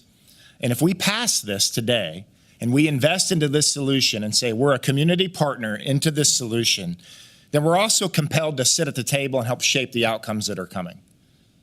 So I'm asking that we engage this, but I'm asking we engage at full throttle and we move this thing forward and bring solutions to this community. The second request is come April 1st, March 31st is when the emergency winter shelter closes. Come April 1st, when that closes, we have no legitimate plan in place. And I think publicly we need to acknowledge that. What would happen right now is we'd go right back to status quo. And in my seat and in my district and for the people in Northeast Wichita, Midtown, downtown, Riverside, that's not acceptable. The status quo going back to business as usual April 1st is not acceptable. So my request is we're at the table. Let's shape it. Let's all work as a staff with the city, with our nonprofit business community, and the faith community. Let's see if we can figure out an interim plan starting April 1st that gets us to the ultimate plan called the MAC that the city is orchestrating. I'm asking our staff, I'm asking our partners in the city and in our nonprofit, we've got to sit, let's get to work on it now so that April 1st we have some momentum and a place to go. The last thing, request-wise, is we need data. Compassion is only going to carry us so far in this community on this issue. And our community needs to understand what's at stake. They need to understand what's the current cost to the situation. They need to understand what happens and the cost of doing nothing. Our community needs to understand what the anticipated cost of the plans are going to be and what the effective solutions really are. But they also need to understand what's the net gain to this community. If we're going to set from the Homelessness Task Force or from the Housing Department or those like myself that are advocating for solutions, we've also got to tell the community what's the net gain for this. If we can't tell them and explain to them the net return on investment, then we have no credibility advertising and advocating for solutions. We need that data. I know that we're having conversations about that, but we need to put our foot down and try to get that data so that we can adequately communicate to this community what's at stake. We've got to quantify it and we've got to lead. We've got to lead in this community and we've got to have that data to do that. So I'm asking for support for this cause. This is a community effort. It's not just the city of Wichita's problem. It's not just humankind or a nonprofit's problem. We're asking our state to play here. We're asking ourselves at the county to come to the table and try to move a solution forward for a healthy community. So, Chairman, when we finish with questions, and I might have a few more myself, I'd like to make a motion about what we're going to do today. All right. I believe Commissioner Lopez was next. Commissioner Dennis was next. Okay. Thank you, Mr. Chairman. I appreciate it. Let me start off by saying I'm going to support Commissioner Baty's motion when it is made today.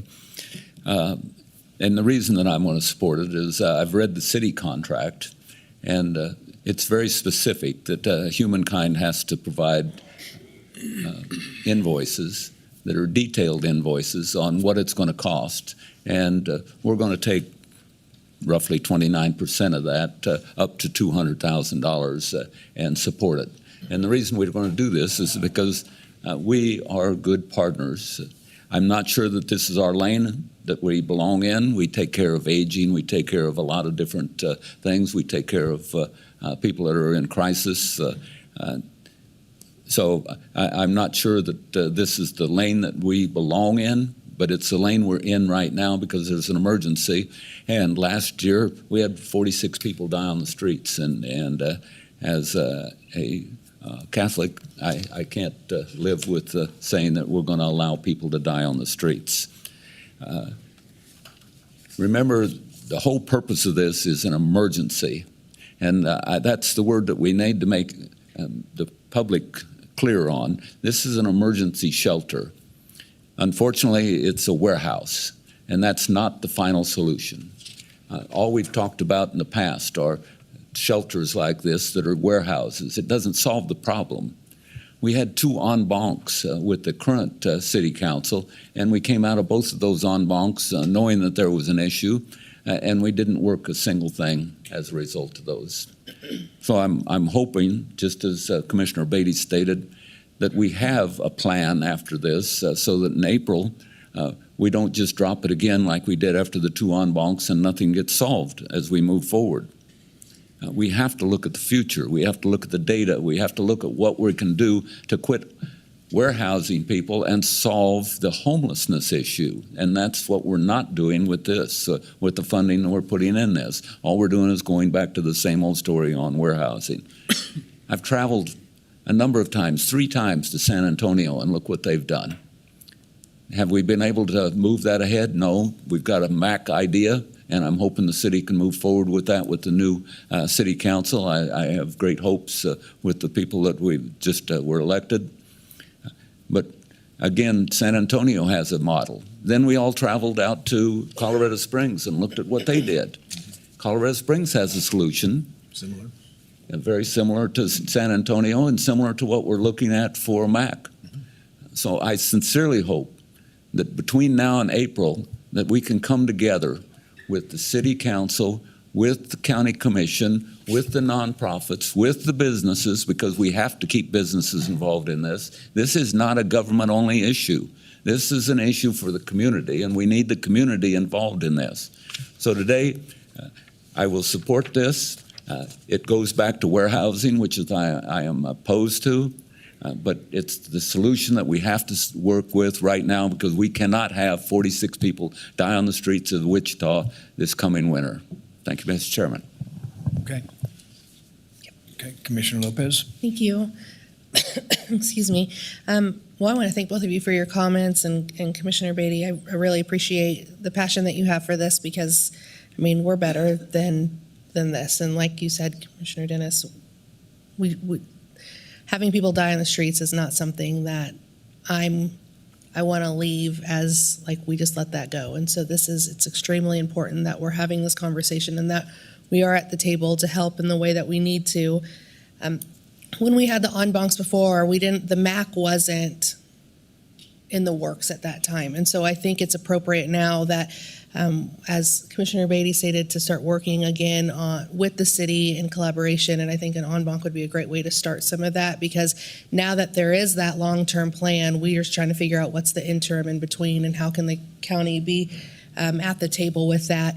And I mentioned this before, but I would like to state it again that nationally, counties are doing more and getting more involved when it comes to homelessness because it truly is a public health crisis and we're the health department. And so this isn't a conversation that's just happening here in Sedgwick County. This is happening across the country and counties are trying to figure out what our place is with this. And so I don't think we're unique in that way, but I think we can learn a lot from maybe what other counties across the country are doing. And I'll start looking into that within NACO because they are sharing a lot of that as it is because it is a topic of such discussion right now. I do want to mention that the $200,000 isn't going to hit our budget because we have a contingency of $1 million for mental health after the Cedric Lofton Task Force. One of the things that came from that was $1 million contingency each year, and so we're able to use that funding to cover this cost, so it's not going to be an additional burden to our budget, which is great that we have that to use. And last time we had a meeting, I asked you to work with 259 and the city to look at a bus route. And so I want to thank Kelly and Fabian for their work for that because it's not typical for them to bus kids that are so close to their schools. And so I know that that was kind of a strange ask, and I appreciate them for looking into it. They did come up with a plan and a cost associated with that. They said that they would pay for all the gas associated, but the cost would be additionally about $45,000, a little under it.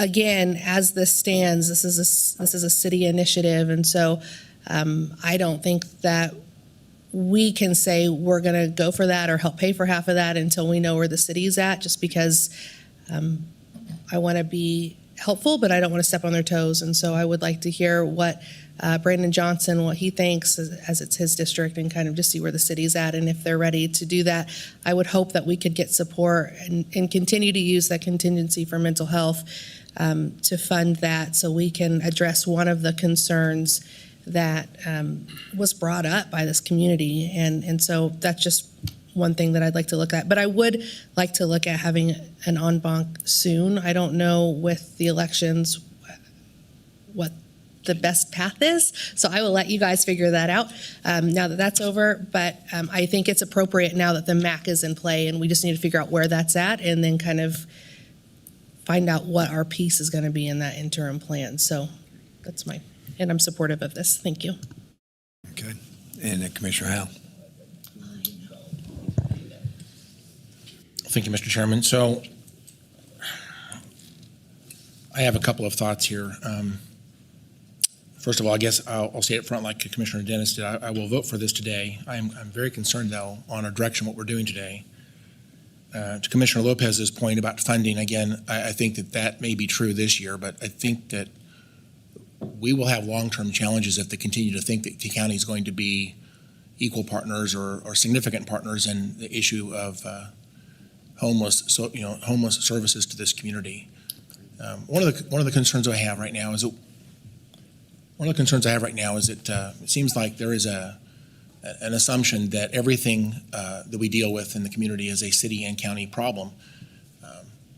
It is easier on our budget to share our expenditures with the city if they're willing, and vice versa. So I know there's a temptation to go there, but I would argue that it's streamlined government. It's more consolidation. It's actually simpler government to have one unit of government take care of a problem rather than two. So although I do think there's a action that should be taken by government, I don't know that ideally there should be two governments doing this. So again, that's my first starting point. I think in the future, when we talk about services from the community, where they, how they're provided and who's responsible, we ought to be talking about how to keep that as simple as possible. Some things belong in the county, and some things belong in the city. We have taken a different lane. I think our focus actually has been our mental health concerns of our community, and I know there's some overlap. I know that we should work with them regarding the MAC, so we provide the mental health services that are going to be needed at that facility. That should be our lane, and the city should be invested, I think, on the other side of that, which is the housing side of that. And again, we actually do receive some housing grant funds. We hand it to the city and let them administrate that for us. And so we're already partners with them. We trust them to provide the best streamlined services to the community by giving them the control of those funds. The last several weeks, we've had 2 meetings with our state partners, and we've actually invited in our council members across over at City Hall, and some of them have attended. It has not been consistent. There's not been a lot of attendance there, but there has been some. And one thing I really wanted to do is to include the state in the discussion, which up till right now, I don't believe that had been done until now. So I think we started a different conversation, and that is, what's the state role in this? I don't know that we should ask them to do the same thing that we are doing or that the city's doing. I think that their role, ought to be to help us get the facility located and open, the MAC, because at the end of the day, that's really the better solution. We talk about, give a man a fish for a day or teach him to fish. At the end of the day, we need to find a real solution that doesn't just provide a meal and a bed for one night. We need to get them independent and able to provide for themselves. That's really the goal. And so treatment, excuse me, I'm sorry. Treatment at the MAC to get these folks stabilized and move into a positive direction is really the goal. And I think if they come and get services, the idea there is that we really want to encourage them to accept help and move them in a positive way. So the MAC is really the ultimate solution to this. We're focused on this winter shelter today as an emergent issue, and I think it's caused a much deeper discussion. And as much as I will concede on today's discussion, because I think we need to move forward, I think that the conversation hopefully has matured, that we can talk to the state about help with CIP to the city or county so we can get the MAC sooner than later. Let the city take the lead on the shelter side and let us help with the mental health side. To me, that's better partners with government. That means everybody has a role. And I just like to see us have that vision. A couple of other things I'm concerned about. I want to make sure we maintain incentives. Again, if you provide just a temporary relief, I'm concerned that we're actually maybe creating a bit of a magnet. Again, nobody chooses to be homeless or hungry. But again, if you relieve those natural incentives that are in place, then it maybe tends to cause someone to be maybe content more than they should be to stay in that situation. We want to be very careful to maintain incentives. And so again, I don't think this is going to be a wonderful opportunity for anybody to get great food and a wonderful place to live. But at the end of the day, we want to make sure that is we continue to encourage people to get the help they need and provide that help. I also would say, and this is maybe a different discussion we should have a staff meeting, Mr. Manager, but I would like us to have a discussion about the county ought to have a policy that says we do not provide property tax or sales tax dollars to 501c3 charitable organizations. And the reason I say that, not that I want to be cold, but I recognize the taxpayers we serve. They have options with their own money, and I want them to be invested in these things that they believe in. But I have a real problem with us basically raising our tax level without really leaning on them to make those independent decisions. We take their revenue through our policy, through our decisions over here. Some of them are hurting, and I'm concerned about the fact that we're taking someone's tax dollars, which puts pressure on them to maintain their own home, and our intent is to help someone else that's already homeless. And so it's ironic, is it not?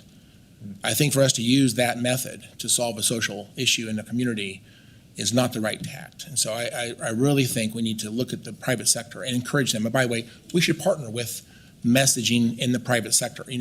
For example, I don't know, I watch the news pretty faithfully. I've not seen a plea on any of the news stations or the radio stations saying, we have a real challenge in our community. Please, if you have extra money you'd like to give to this cause, please donate to this thing, because that's how we're going to keep our people from suffering harms in this cold winter that's coming. To me, that's something we should be messaging out with our communications and work with our media partners to get that message out to the people, because that really is the ultimate solution. I don't know that tax dollars is the best answer overall. It's really activating the private sector to provide those things willingly from their discretionary spending that they can afford. So that's a number of comments I have there. And I'll just say, with respect to data collection, I really do think that's important. I was going to say the same thing, but they talk about the 46 people who passed last winter. The narrative is, the assumption is they all froze to death or starved to death. I don't know if that's true, and I don't want to be cold towards that reality. It is a sad reality that these people did, in fact, die on the streets of our community here. But I would like to know more data about, what did we do, what could we have done to change that outcome? I mean, was this was it a drug situation? Was it other medical issues? I don't know if we actually have that data. I don't know, but I think we need to have better data regarding that. I also like to know, for those that are offered help, that they reject that help. That ought to be captured. We ought to know that there's people who are providing help to them, but they walk away from that help that might keep them alive. I don't think we have that data. So there's a number of things with data. I feel like we need that data before we can actually even approach the state of Kansas, because they're going to be data driven to make a decision to help our community, and they're not going to just focus on Sedgwick County. They're going to focus on the whole state. So if we're going to make an ask from the state of Kansas, we have to have a data-based argument, and right now we don't actually have the data to back that up. And then finally, we did talk about the economic impact by providing these services. Again, I do believe that there's argument to be made that if we provide some services, people become independent and productive. They're positive to the community, whereas we don't do those things. There may be petty crimes, there may be businesses that are impacted, that are struggling with issues of people camping in front of their businesses and things like that. So there's an economic aspect of this that we don't really fully understand. I know that we're asking Wichita State for help, but that's another very, very important piece of data we don't have. And I feel like that needs to happen hopefully before this contract comes to the end. And I do agree with previous speaker. This is a better contract. It's limited. It is based on performance measures.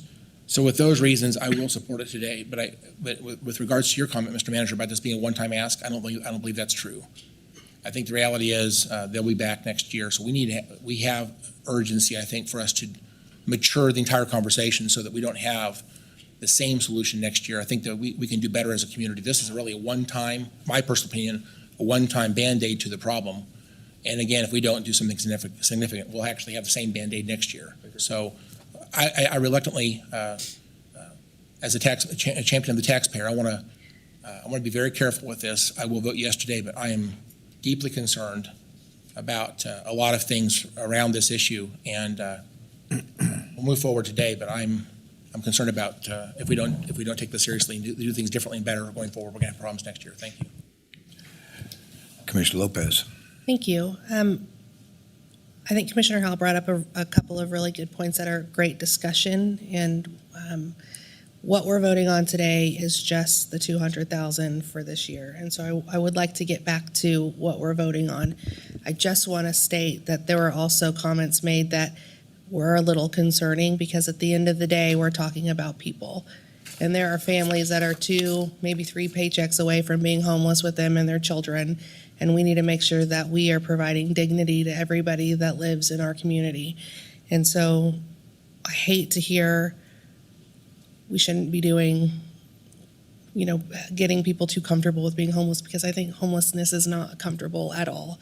And so I just want to make sure that as we're having these conversations, we're remembering that we're speaking about people's brothers and sisters and parents, and we all probably know someone who struggles with different things, but I think it would be shameful for us to categorize everybody who's homeless as having certain issues that they might not have. So I just want to make sure that we're being respectful in this conversation, but this is a larger conversation than just this $200,000, and we need to talk about it. We asked for a staff meeting to have this discussion, and so I'm sure we'll be having that soon, but to figure out, because for so long, right, the county hasn't really been at the table for homelessness, and so we're trying to figure out what that even looks like. And I do think a lot of points were raised today that are great conversation starters, because we need to take those things into consideration and what our role needs to be, and that's why I think we just need to dig into this a little bit more. So if it's okay, I would like to ask a question on the contract. Just on number 3 for county funding, it says that they have to provide receipts of all non-confidential reports. Can you just explain what that means, please? Yeah, Thomas Henry. And if they have reports that aren't, I just don't understand that little part. Yeah, so Thomas Henry, Assistant County Counselor, and really what that's asking for is the documentation provided to the city that they use to, approve the funding. And to the extent that there is something within that that's confidential, then that gives the city the ability to withhold that documentation. But I don't know whether that type of documentation exists. It's more just ease, being a good partner and ease of use for the contract, and not making too many complications with the way it's drafted. So. Will we know if something, if we hear that there was something that is confidential, and will we know that that's happened? Can we know if that's happened? I don't foresee that necessarily happening, but I think I would be interested to know if that came up. That's a conversation we can have outside of what's drafted here. I do not have a good answer for you. Oh, yeah, okay. Sorry, Commissioner, I've invited myself to the podium. Lindsay Rousseau, your CFO. So this agreement contemplates things like there are certain data points that are being collected and entered into a homeless information management system. Mm-hmm. Sometimes some of that can relate to health information or things like that. And in that case, Humankind wouldn't even be providing, or any providers wouldn't be providing that to the city. And so we would not expect to receive it either. And so that's generally what this contemplates. Like the HIPAA information. And okay. so there may be some information where it's confidential, and we can certainly request that that be made known to us. But that's the type of data that's contemplated, where we would not expect to have that related to any kind of funding reimbursement. Yep. Perfectly understood. Yeah, I understand that we can't And I would know HIPAA, so I would appreciate add, that. Let me add that I think part of their performance requires that they have to serve. Their goal is serving 800 unduplicated people, so it's probably got some PII, personal information in some of that. If they have to document that, that's what I'm guessing. What to add to Lindsay's comments. Okay. So great. Thank you so much. I appreciate it. Can I need to ask a question before a motion. First of all, I just want to say I was at the WIBA luncheon yesterday. Got to speak there. There was, and some of the questions were related to the homeless challenge we have, and some of the feedback. There was like 300 people there at that luncheon yesterday, and got a handful of comments afterwards that. And I don't know if they were organized or not, because they were individually saying this, that this homeless problem is a problem, as Commissioner Beatty has really taken a passionate lead on that, but we all care deeply. But they said they're saying that this is a community problem. Why is it that basically the county is saying it's a city problem? It's a community problem. So I just caution that when we all drive in our lanes, but when there's a fire, we share fire departments. And so there is overlapping of community involvement in this. And it just, to have some WIBA people thinking that their image was that we as the county are saying it's all a city department. I think we ought to just be cautious and aware of that, because I applaud the city, maybe later than requested, or later than we all hope for. The city has taken the lead on this with Humankind, and so us being a part of this, at playing our role, as I think is important for us to be a part of this homeless attempt for a solution. I have a quick question on the contract, or the motion that we're approving. Two questions, and Justin, maybe you can assist or whatever. So when we make the motion, I see on page 2 at the top under item 4 is on the third line, it says the attached city agreement is an unsigned copy. And I think we all are familiar with the subrecipient agreement between the city and HK. So I assume that is a agreement that has been signed by HK, Humankind, and the city, and it has not been altered, because I know that there was possibly some areas that maybe either party may have wanted to adjust. So if we approve this, can we just also add that we assume that it's the subrecipient contract as presented to us, even though it's unsigned? And I think that's appropriate, Chairman, and I would defer to Tom Henry as he drafted this. My understanding, and I'd look for him to either confirm or clarify further, is the way the agreement's drafted, if there were any substantive changes between the city and the Humankind agreement, which it's my understanding and communicating some with city legal that was finalized without changes, but I can't say I've looked at it and seen that. I think that this was all a fast-moving item. It's worth noting that they just approved it last week. And I would ask Tom if he could confirm if there were any changes to that, substantive changes, would that be outside the confines of the agreement? Yeah, so Tom Henry, Assistant County Councilor again, and to the extent that there's a substantive change, the document that's incorporated by this is the current agreement. To the extent there's a substantive change, that's something that would cause us to have to reconsider and make some changes as well. So do we need to add that as part of our motion?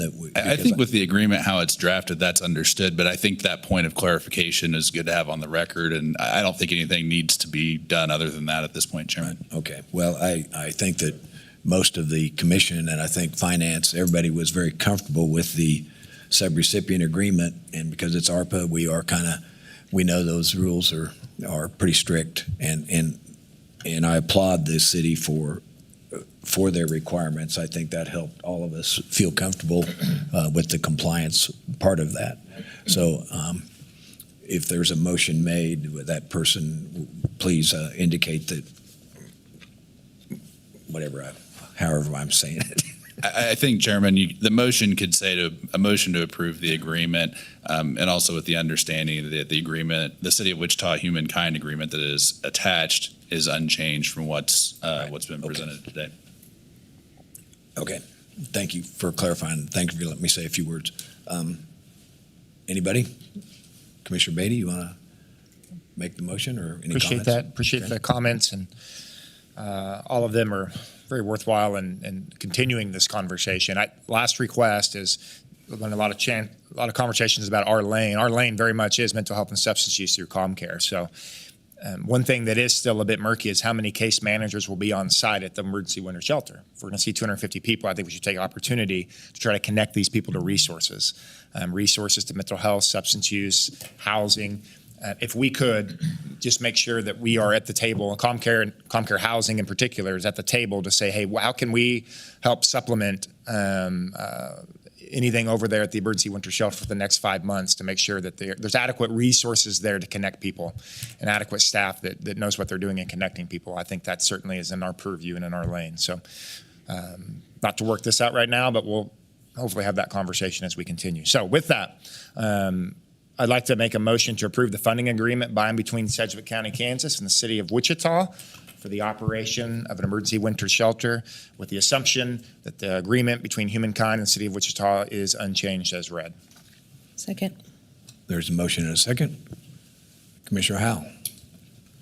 Thank you. I just wanted to reflect on a couple of comments that were made. Number one, I don't believe that I said anything that says I'm trying to be mean and ugly towards people who are suffering.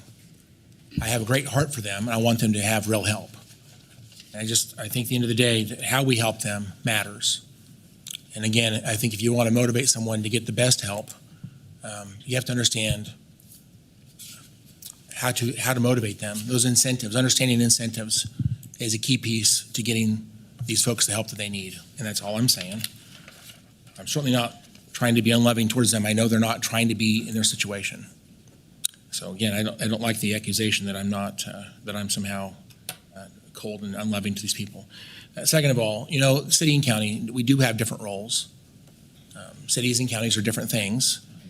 Actually, around here, cities funds some things that we don't fund. We appreciate those things.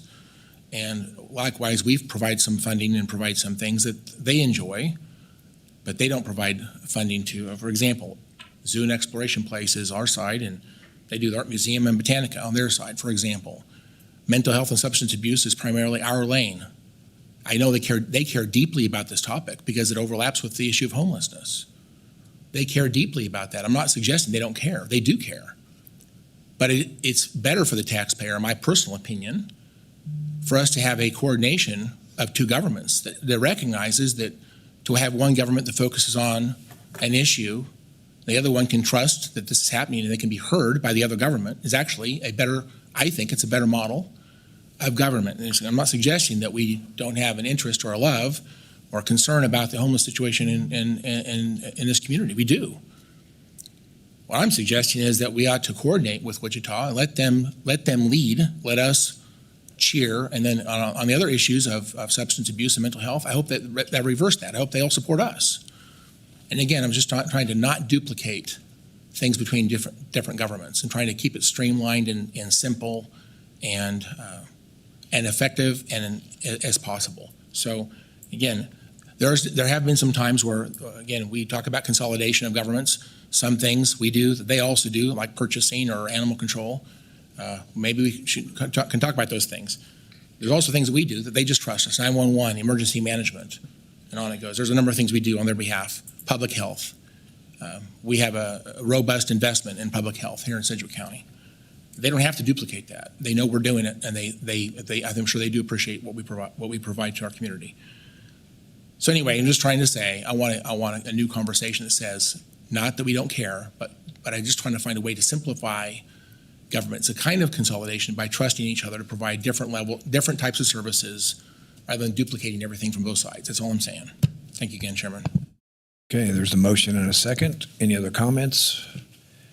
I don't see any. Madam Clerk, please call the roll. Commissioner Lopez. Aye. Commissioner Dennis. Aye. Commissioner Beatty. Aye. Commissioner Howell. Aye. Chairman Meitzner. Aye. Thank you, everybody, for the conversation. Next item, please. Item F, report of the Board of Bids and Contracts, regular meeting on November 9th, 2023. Good morning.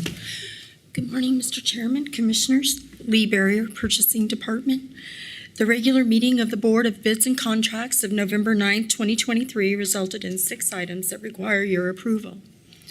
Item number 1, on-call marketing services for the Department of Aging and Disability. We recommend to accept the extension of the original contract term for an additional period beginning February 25th, 2024 through September 30th, 2024.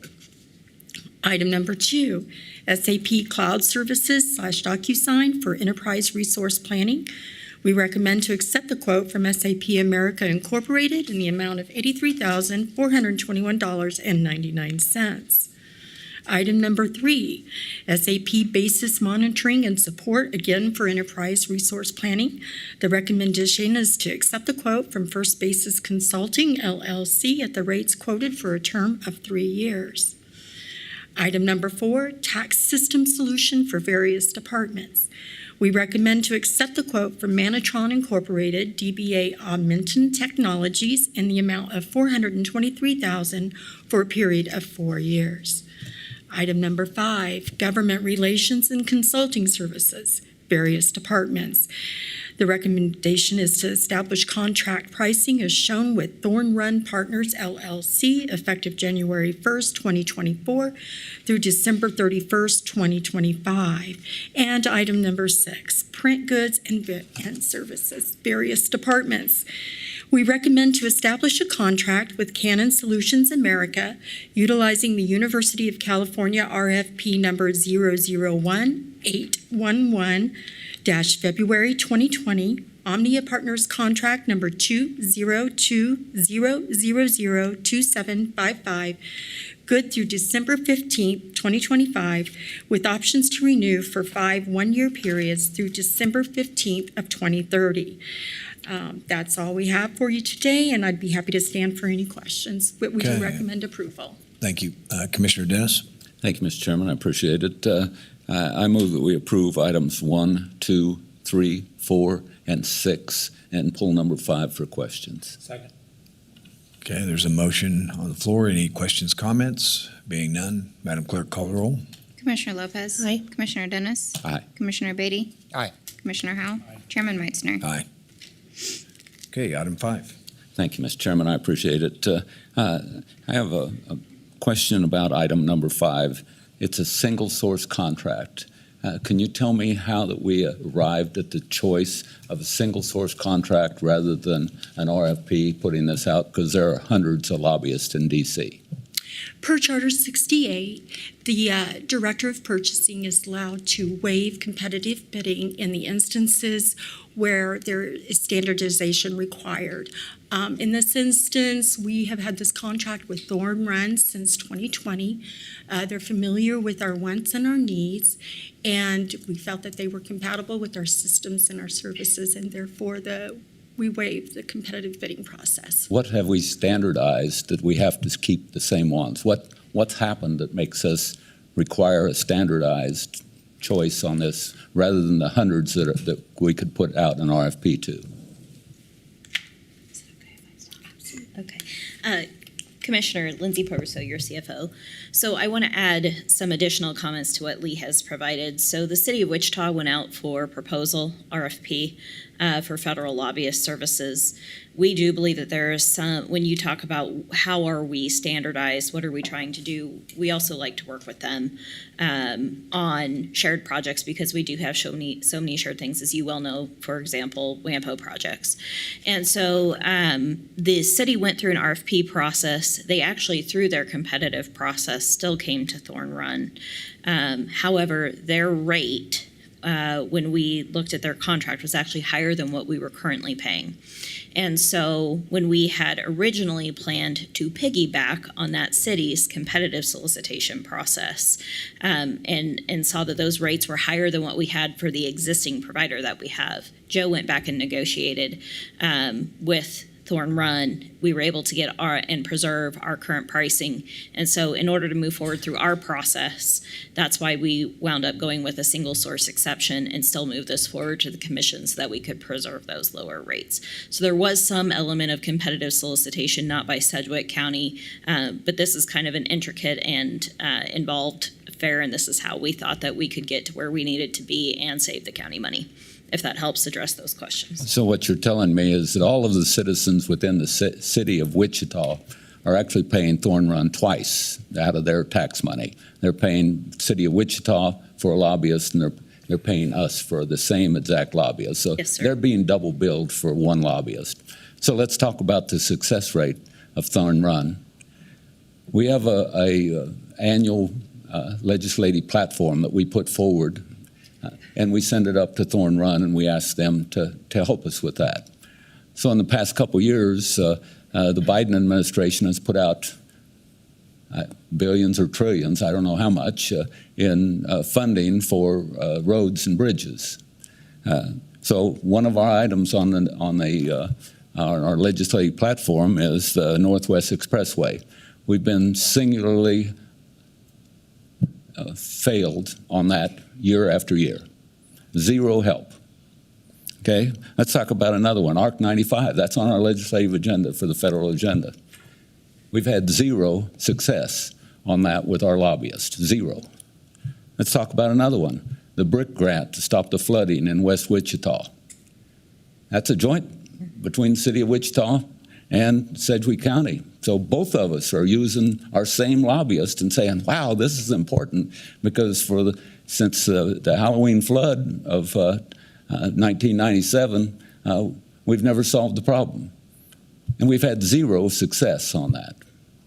For the last couple years, we've been wanting an emergency management shelter here to be able to put some of our vehicles and our emergency management in it. We even went so far as to buy some property last year so that we could enhance that. So we asked our lobbyist, will you help us get that?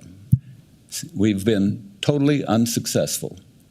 So I can't understand how that we could say that a single source is in our best interest when we have failed every single time. So can you explain why that we would want to do that rather than go out on an RFP? I think if it was the commission's desire to go out for an RFP and start from scratch, we certainly could. I think when we had this conversation as staff about what was most effective and some of the investment of time and resource that has already been devoted towards some of these projects and the discussions, I think we thought that we were making progress on those projects that you were talking about. We've continued to improve our standing when we've made those applications, though we haven't been successful. And so I also would yield to other commissioners if there were any conversations about satisfaction. But we had consensus as staff, and I think we had support generally from the commission at the time to piggyback on what the city was doing through their RFP process, and that's how we came to this conclusion. Well, you said the key word, it's the commission's desires. Yes. And I understand that. But my desire every step of the way has always been to be open, transparent, and bid everything. I don't believe in going to a single source or a sole source, either one of those, without compelling reason, because we have to be open and transparent. We're spending taxpayers' money. You're going to spend $6,400 every single month for someone that is totally unsuccessful. So I can't understand why that we would ever say that it was in our best interest to go single source or sole source on anything when our job is to be open and transparent on spending people's money. This is general fund money. This is money that comes out of their property tax.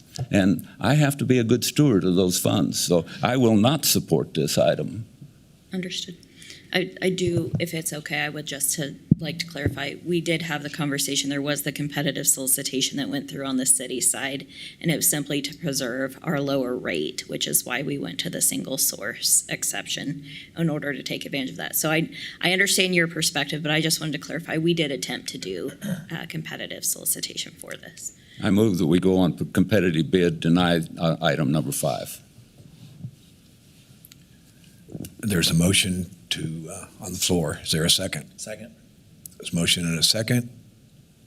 Any comments? Commissioner Lopez? Wasn't quite prepared for this one today. But I will say, I mean, I'm okay with going for open bid, but I also don't have significant problems with who we've been using. So I want to just make that point before I vote on this, because I don't have a problem going for open bid, and I will vote to do that. But I don't have a problem with who we're using either, and I would imagine that we would potentially continue using the same group. So thank you. Commissioner Beatty? Yeah, thank you, Chairman. I appreciate the conversation, and I admittedly, I haven't had a chance to interact a whole lot with who we were. I've been here 10.5 months, so moving this to an open bid, does that allow me the opportunity? Do we interview? Is it the bid board that interviews, or what does this look like, so I can ask some of these questions and make sure that some of these concerns are being alleviated? I want to try to understand that process better.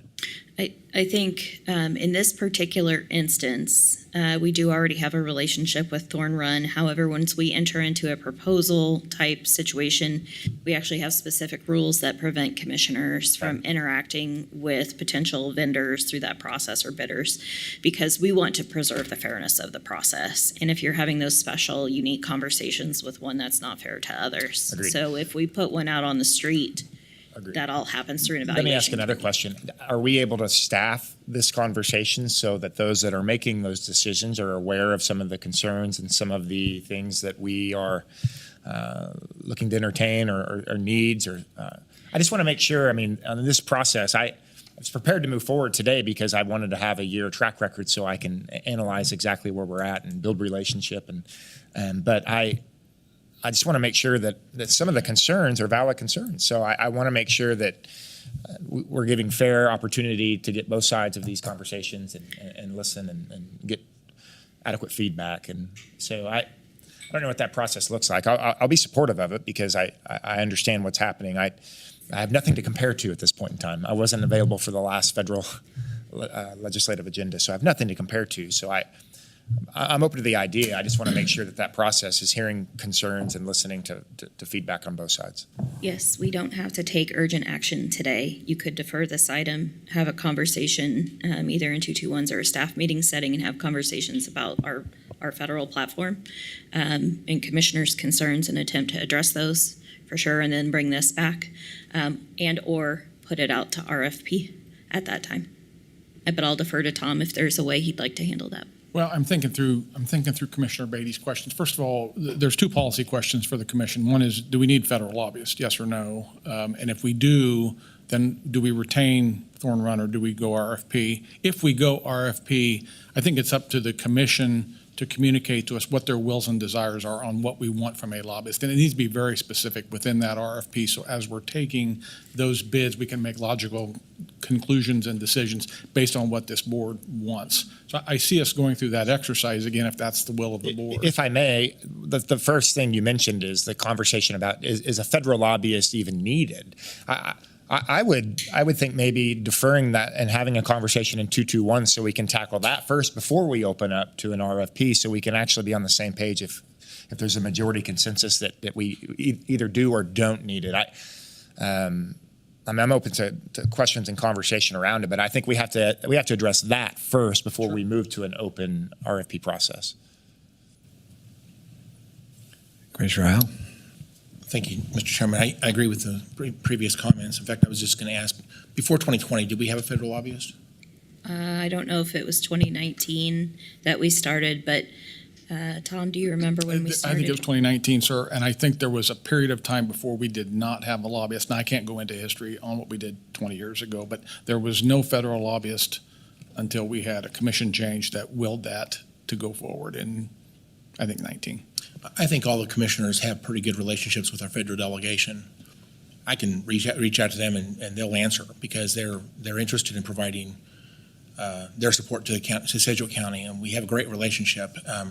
So part of me says I trust them to advocate for us. They understand our needs, but also I'd like to talk to them about their knowledge of our lobbyists because if I understand correctly, there isn't a lot of knowledge about our lobbyists, and that concerns me greatly. We've invested in this person for several years now, and I don't think that they even know him. Maybe I'm wrong, but I'd like to validate that point.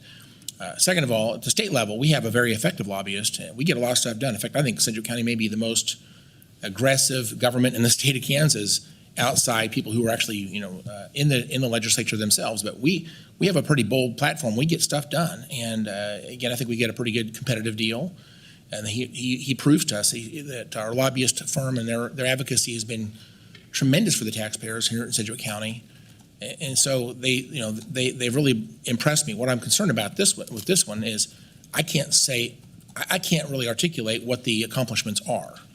So again, if we want to talk about this, I'd like to know what have we actually gotten done. And then thirdly, I'd like to know how does our platform line up with Wichita's platform? If they're already paying him to do advocacy, how much of our platforms actually line up with each other, because we may not need to actually pay him to do the same thing twice anyway. And to Commissioner Dennis's point, I am very concerned about, especially Wichita taxpayers who are paying two different governments for the same thing.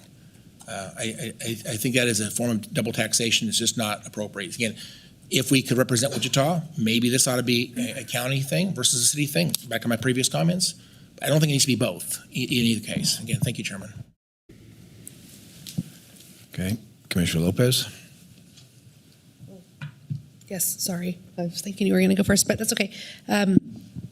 I do think that was a great point that we know the electeds federally pretty well. I think all of us have a relationship there, which is really helpful. Just because there have been some comments made that I think have been not the nicest to our lobbyists today, I just want to point out that I have met with him a couple of times, and when I've been in DC, he's done really great work. And while we might know the electeds, he knows the staff really well, which, if we're perfectly honest, the staff is where the work gets done and how initiatives are moved forward. And so I think to say that isn't needed or helpful, I think is wrong, because I think he has done a really good job to represent us in that area. And when I've met with him, he's introduced me to a lot of the staff and who he works with, and kind of talked about what they do and how they do it. And it's significant. And I do think that it's helpful to have the city, our largest city in the county, and the county working together, because we can come at things with twice the power. And I think that's really great. Tom, you sent a list of some accomplishments about a month ago, and I appreciate that. And I would like to I'm going to go over and look at those again, because I don't want to say that they've accomplished nothing, because I think if they have truly accomplished nothing, then we wouldn't be using their services anymore. So I'm just going to look that over again. And then I do think if we staff this or have a larger conversation, that's a great idea. But I just want to make the point that I have appreciated who we work with. I have met with him personally a couple of times, and he has been very helpful to me when I've been in DC and having the conversations with the electeds and the staff. And I think that's a really important piece of this. Thank you. Commissioner Dennis. Thank you, Mr. Chairman. I appreciate the comments of the other commissioners. The question is, do we even need one? And I believe that's a valid question. I know that we have very good working relationships with our two senators and our representative. We talk to them all the time. I've talked to Senator Moran and Congressman Estes within the last week or two. We can work with this, but I did listen to what the other commissioners had to say, and maybe The best choice at this point in time is to go back and staff this. I think we need to just deny item number 5 today, and then we can start from scratch and figure out what we want to do for the future. So I'd like to modify my motion to deny item 5 and ask the staff to go back, and we can talk this over with the entire commission at a staff meeting, or 2-2-1s, or however else that the manager feels that we need to work forward on this. But I think that there has to be a change, and by denying this and asking the staff to come back, there may be a way for the future. Thank you. So I'd like to modify my motion, say deny item number 5, have the staff move forward with a decision to help us with this. Thank you. Second. Okay. I don't see any other lights on. I'd like to comment. I think that some of these comments have been incredibly assumptive. Commissioner Lopez indicated the value of this firm with the staff. I will openly recall that when I was at the city of Wichita, we put out a bid for lobbying, and this firm and another firm came in from the federal, and we were only looking at state lobbying. We opened our eyes to look, do we need this area, does it need a federal lobbyist?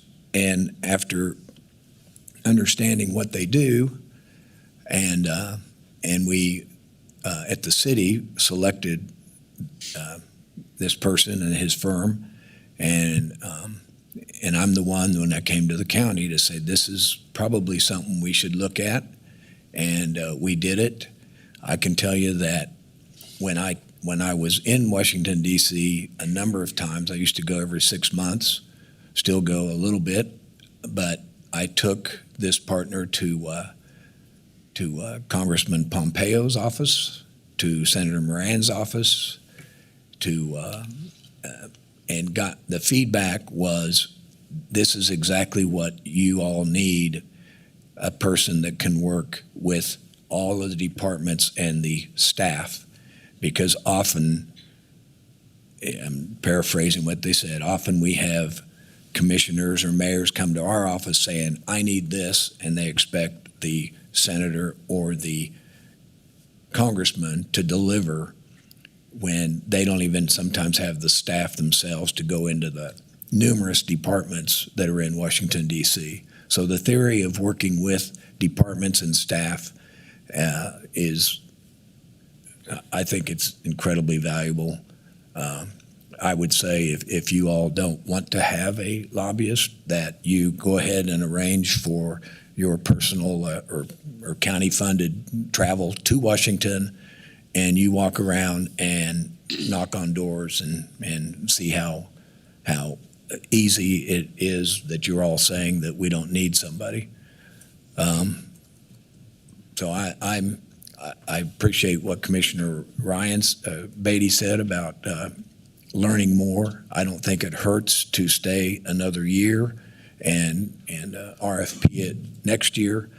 But some of the comments that have been said, like we've absolutely got nothing out of it, is just I don't even want to go into that publicly. So anyway, we can do what you all want to do, and I think it's very short-sighted. I think everybody ought to pause a few seconds before they announce some of the comments that have been made. Very assumptive, very predictable.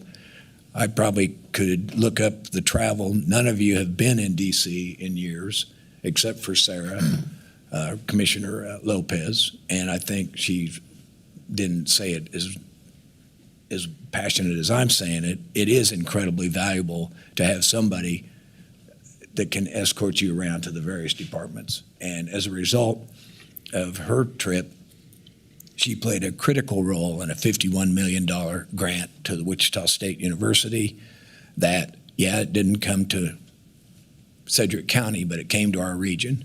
And that by itself, $51 million award for that was far bigger than any other grant that anybody's gotten.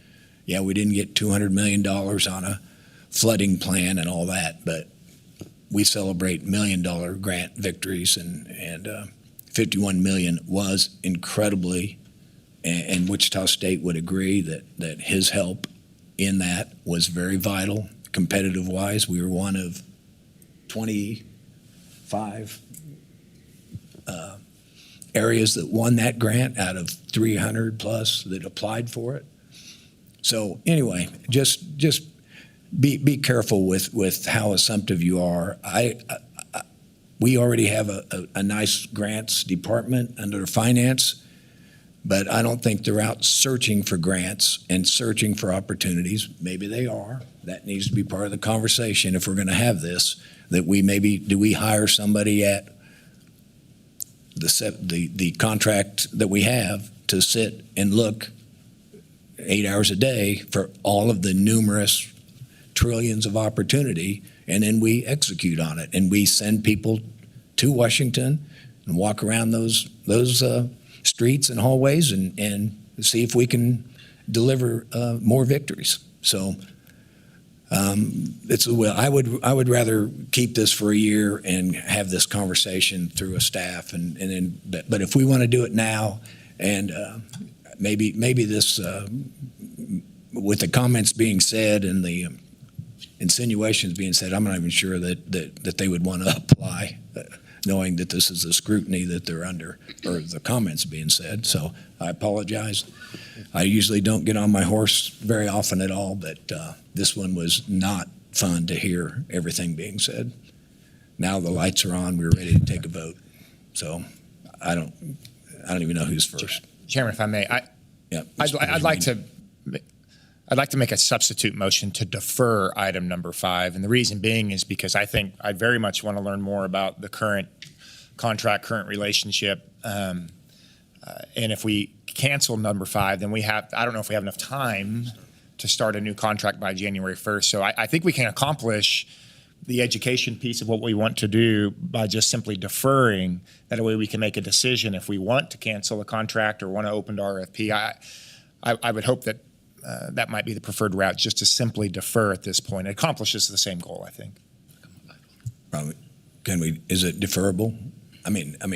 How long does this contract last? Yeah, I apologize for the sidebar Justin and I had, but that's what we were talking about, is a deferral or tabling of this, that gives us the opportunity to do what Commissioner Beatty just described, come back, and then we can still, at that time, terminate it. But whatever the will of the commission is. So, but to answer your question, whoever asked it, I don't believe we can get a contract by end of year. It's November, and we'd have to go back out if we're going to go out. Would they be in agreement to extend it, you think, month to month or something while we decide? We do month to month with them now, so that's again a decision for the commission. All right, thank you. Does that answer your question? It does. Yeah, the substitute motion would be to defer item number 5. Till when? Till we staff this thing and return back. I would say that we would aim to have it back to the commission no later than your final meeting of the year, which is scheduled for December 20th. Okay. I'll second that. Question on the motion. Sure, Commissioner Howell.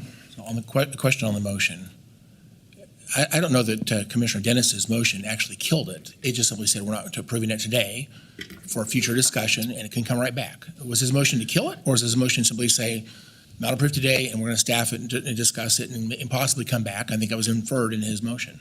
Commissioner Howell, Justin Wagner, County Councilor, I would take Commissioner Dennis's motion to be denial of the action, which would end it at this point. Any other item would have to be brought back up. So I think that Commissioner Beatty's motion would put this back on a future bid board discussion by the end of this year at the latest, is how I would see that operating. So the difference between the two motions would be Commissioner Dennis's would mean that the item was done. It wouldn't mean the board couldn't consider future discussions, but the bid board item would be done for the time being, whereas I think Commissioner Beatty's would be a pause. Well, I interpreted Commissioner Dennis's motion to be equivalent. So again, with that new information, I will second the motion, but I do have some other comments. Thank you, Chairman.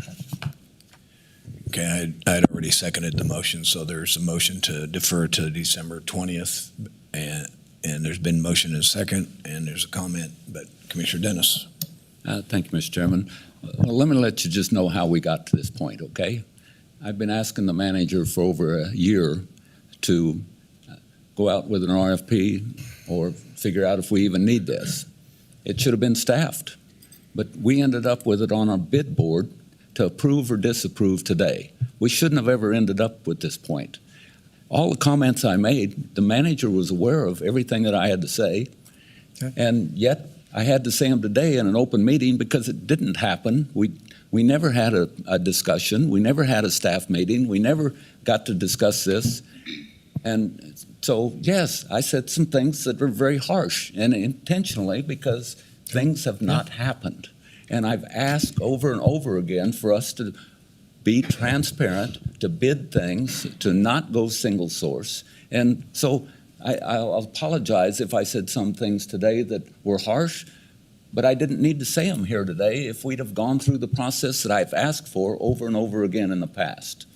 So please, I hope all the commissioners understand that I wanted this to come before us in a different form, and it didn't happen. It got to us today. It was not staffed. It was not brought to the commissioners where we could talk about it as 5 commissioners. So, again, I apologize to everyone if I offended anyone on this, but I am passionate to make sure that we do the right thing. I don't want to double tax taxpayers. I want to make sure that when we're spending general funds, it's spent wisely. I want to make sure that if we have someone that is working for us, that they're actually accomplishing something. So, again, I cannot go forward with a single source today. I can't go forward with a single source tomorrow. I do not want this approved until we can adequately staff it. That's the bottom line. Okay, thank you, Mr. Chairman. Chairman, if I could, Commissioner Dennis is right. He has been asking for this for a year. And I guess it's how you define staffing it. I did talk with all commissioners individually. And it seemed like most commissioners that the body wanted to move forward with this. But Commissioner Dennis is accurate. He has asked for this for a year. I just haven't had the support of the body to run forward with the RFP. Well, with this motion in a second, that'll bring that to a surface. I'm reminded that the only other federal lobbyist opportunity that came in front of us this past year, and I think Commissioner Dennis is aware of it, was a single item federal lobby, and they wanted to the tune of $17,000 a month to represent $25,000 a month to represent just us, well, and others in the state. But they wanted $25,000 a month from us on one single issue, not representing that. So if that's something to compare the price to versus what we're paying $6,000 a month for this overall. So, but we will find out the next month. Here we go. Commissioner Howell. Thank you, Mr. Chairman. I'll try to be brief. Again, it's $78,000. So everyone understands it's a significant amount of money. And again, I want to be very careful with people's money. And so I want to make sure we get something out of it. Again, I do appreciate my colleagues interpreting my words, in my opinion, the most negative way possible. It gives me a chance to rebut because honestly, if I go back and listen to the minutes, and I'll do that, I don't believe I was attacking anybody. I wasn't trying to be negative. I wasn't trying to be unloving. I simply say I asked some questions regarding what's the relationship with Mr. Davenport and his company with our federal delegation. Is it a great relationship? I said I could not articulate the accomplishments. One of the commissioners said that there's a report. I'm going to go back and look for that. I don't remember that report, but if there's a report, that would be very helpful.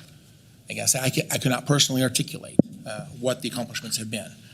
And again, I'm not trying to be super negative, but I would also confirm that Commissioner Dennis, over the last year, has raised this topic with me numerous times.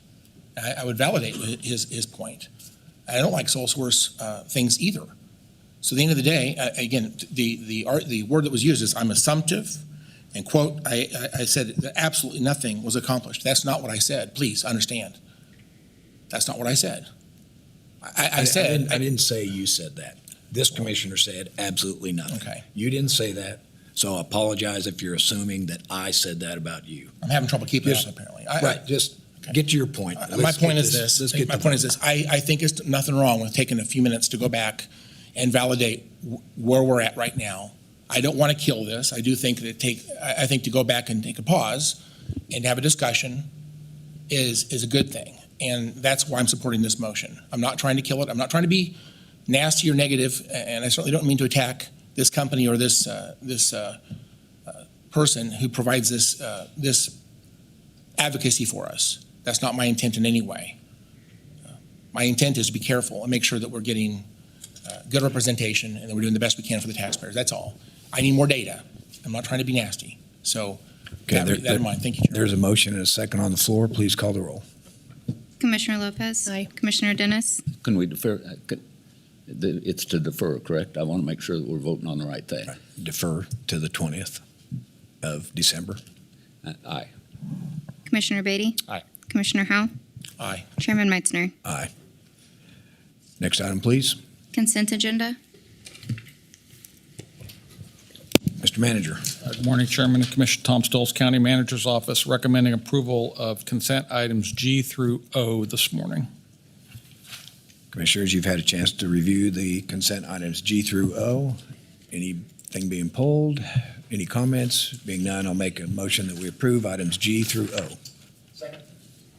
Motion and a second. Madam Clerk, please call the roll. Commissioner Lopez. Aye. Commissioner Dennis. Aye. Commissioner Beatty. Aye. Commissioner Howell. Aye. Chairman Meitzner. Aye. Next item, please. We're going to do fire. What? Oh, we got to go to fire agenda. I am sorry. My apologies. We recess the regular meeting and we'll call the meeting to order of the governing body of the Fire District Number 1. Madam Clerk. Roll call. Commissioner Lopez. Present. Commissioner Dennis. Present. Commissioner Beatty. Present. Commissioner Howell. Present. Chairman Meitzner. Present. Next item, please. Public agenda. Is anybody from the public? Address, nobody signed up, so we didn't have any public agenda items. Next item, please. Consideration of minutes. Item A, fire meeting minutes of October 25th, 2023. Commissioners, you've had a chance to review the minutes of October 25th. Any comments? Being none, make a motion that we approve the minutes of October 25th. Second. Motion and a second. Madam Clerk, please call the roll. Commissioner Lopez. Aye. Commissioner Dennis. Aye. Commissioner Beatty. Aye. Commissioner Howell. Aye. Chairman Meitzner. Aye. And next item, please. Consent agenda.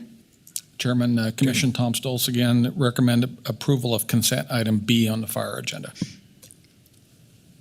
I make a motion. If no comments, I'll make a motion that consent item B be approved. Second. Motion and a second.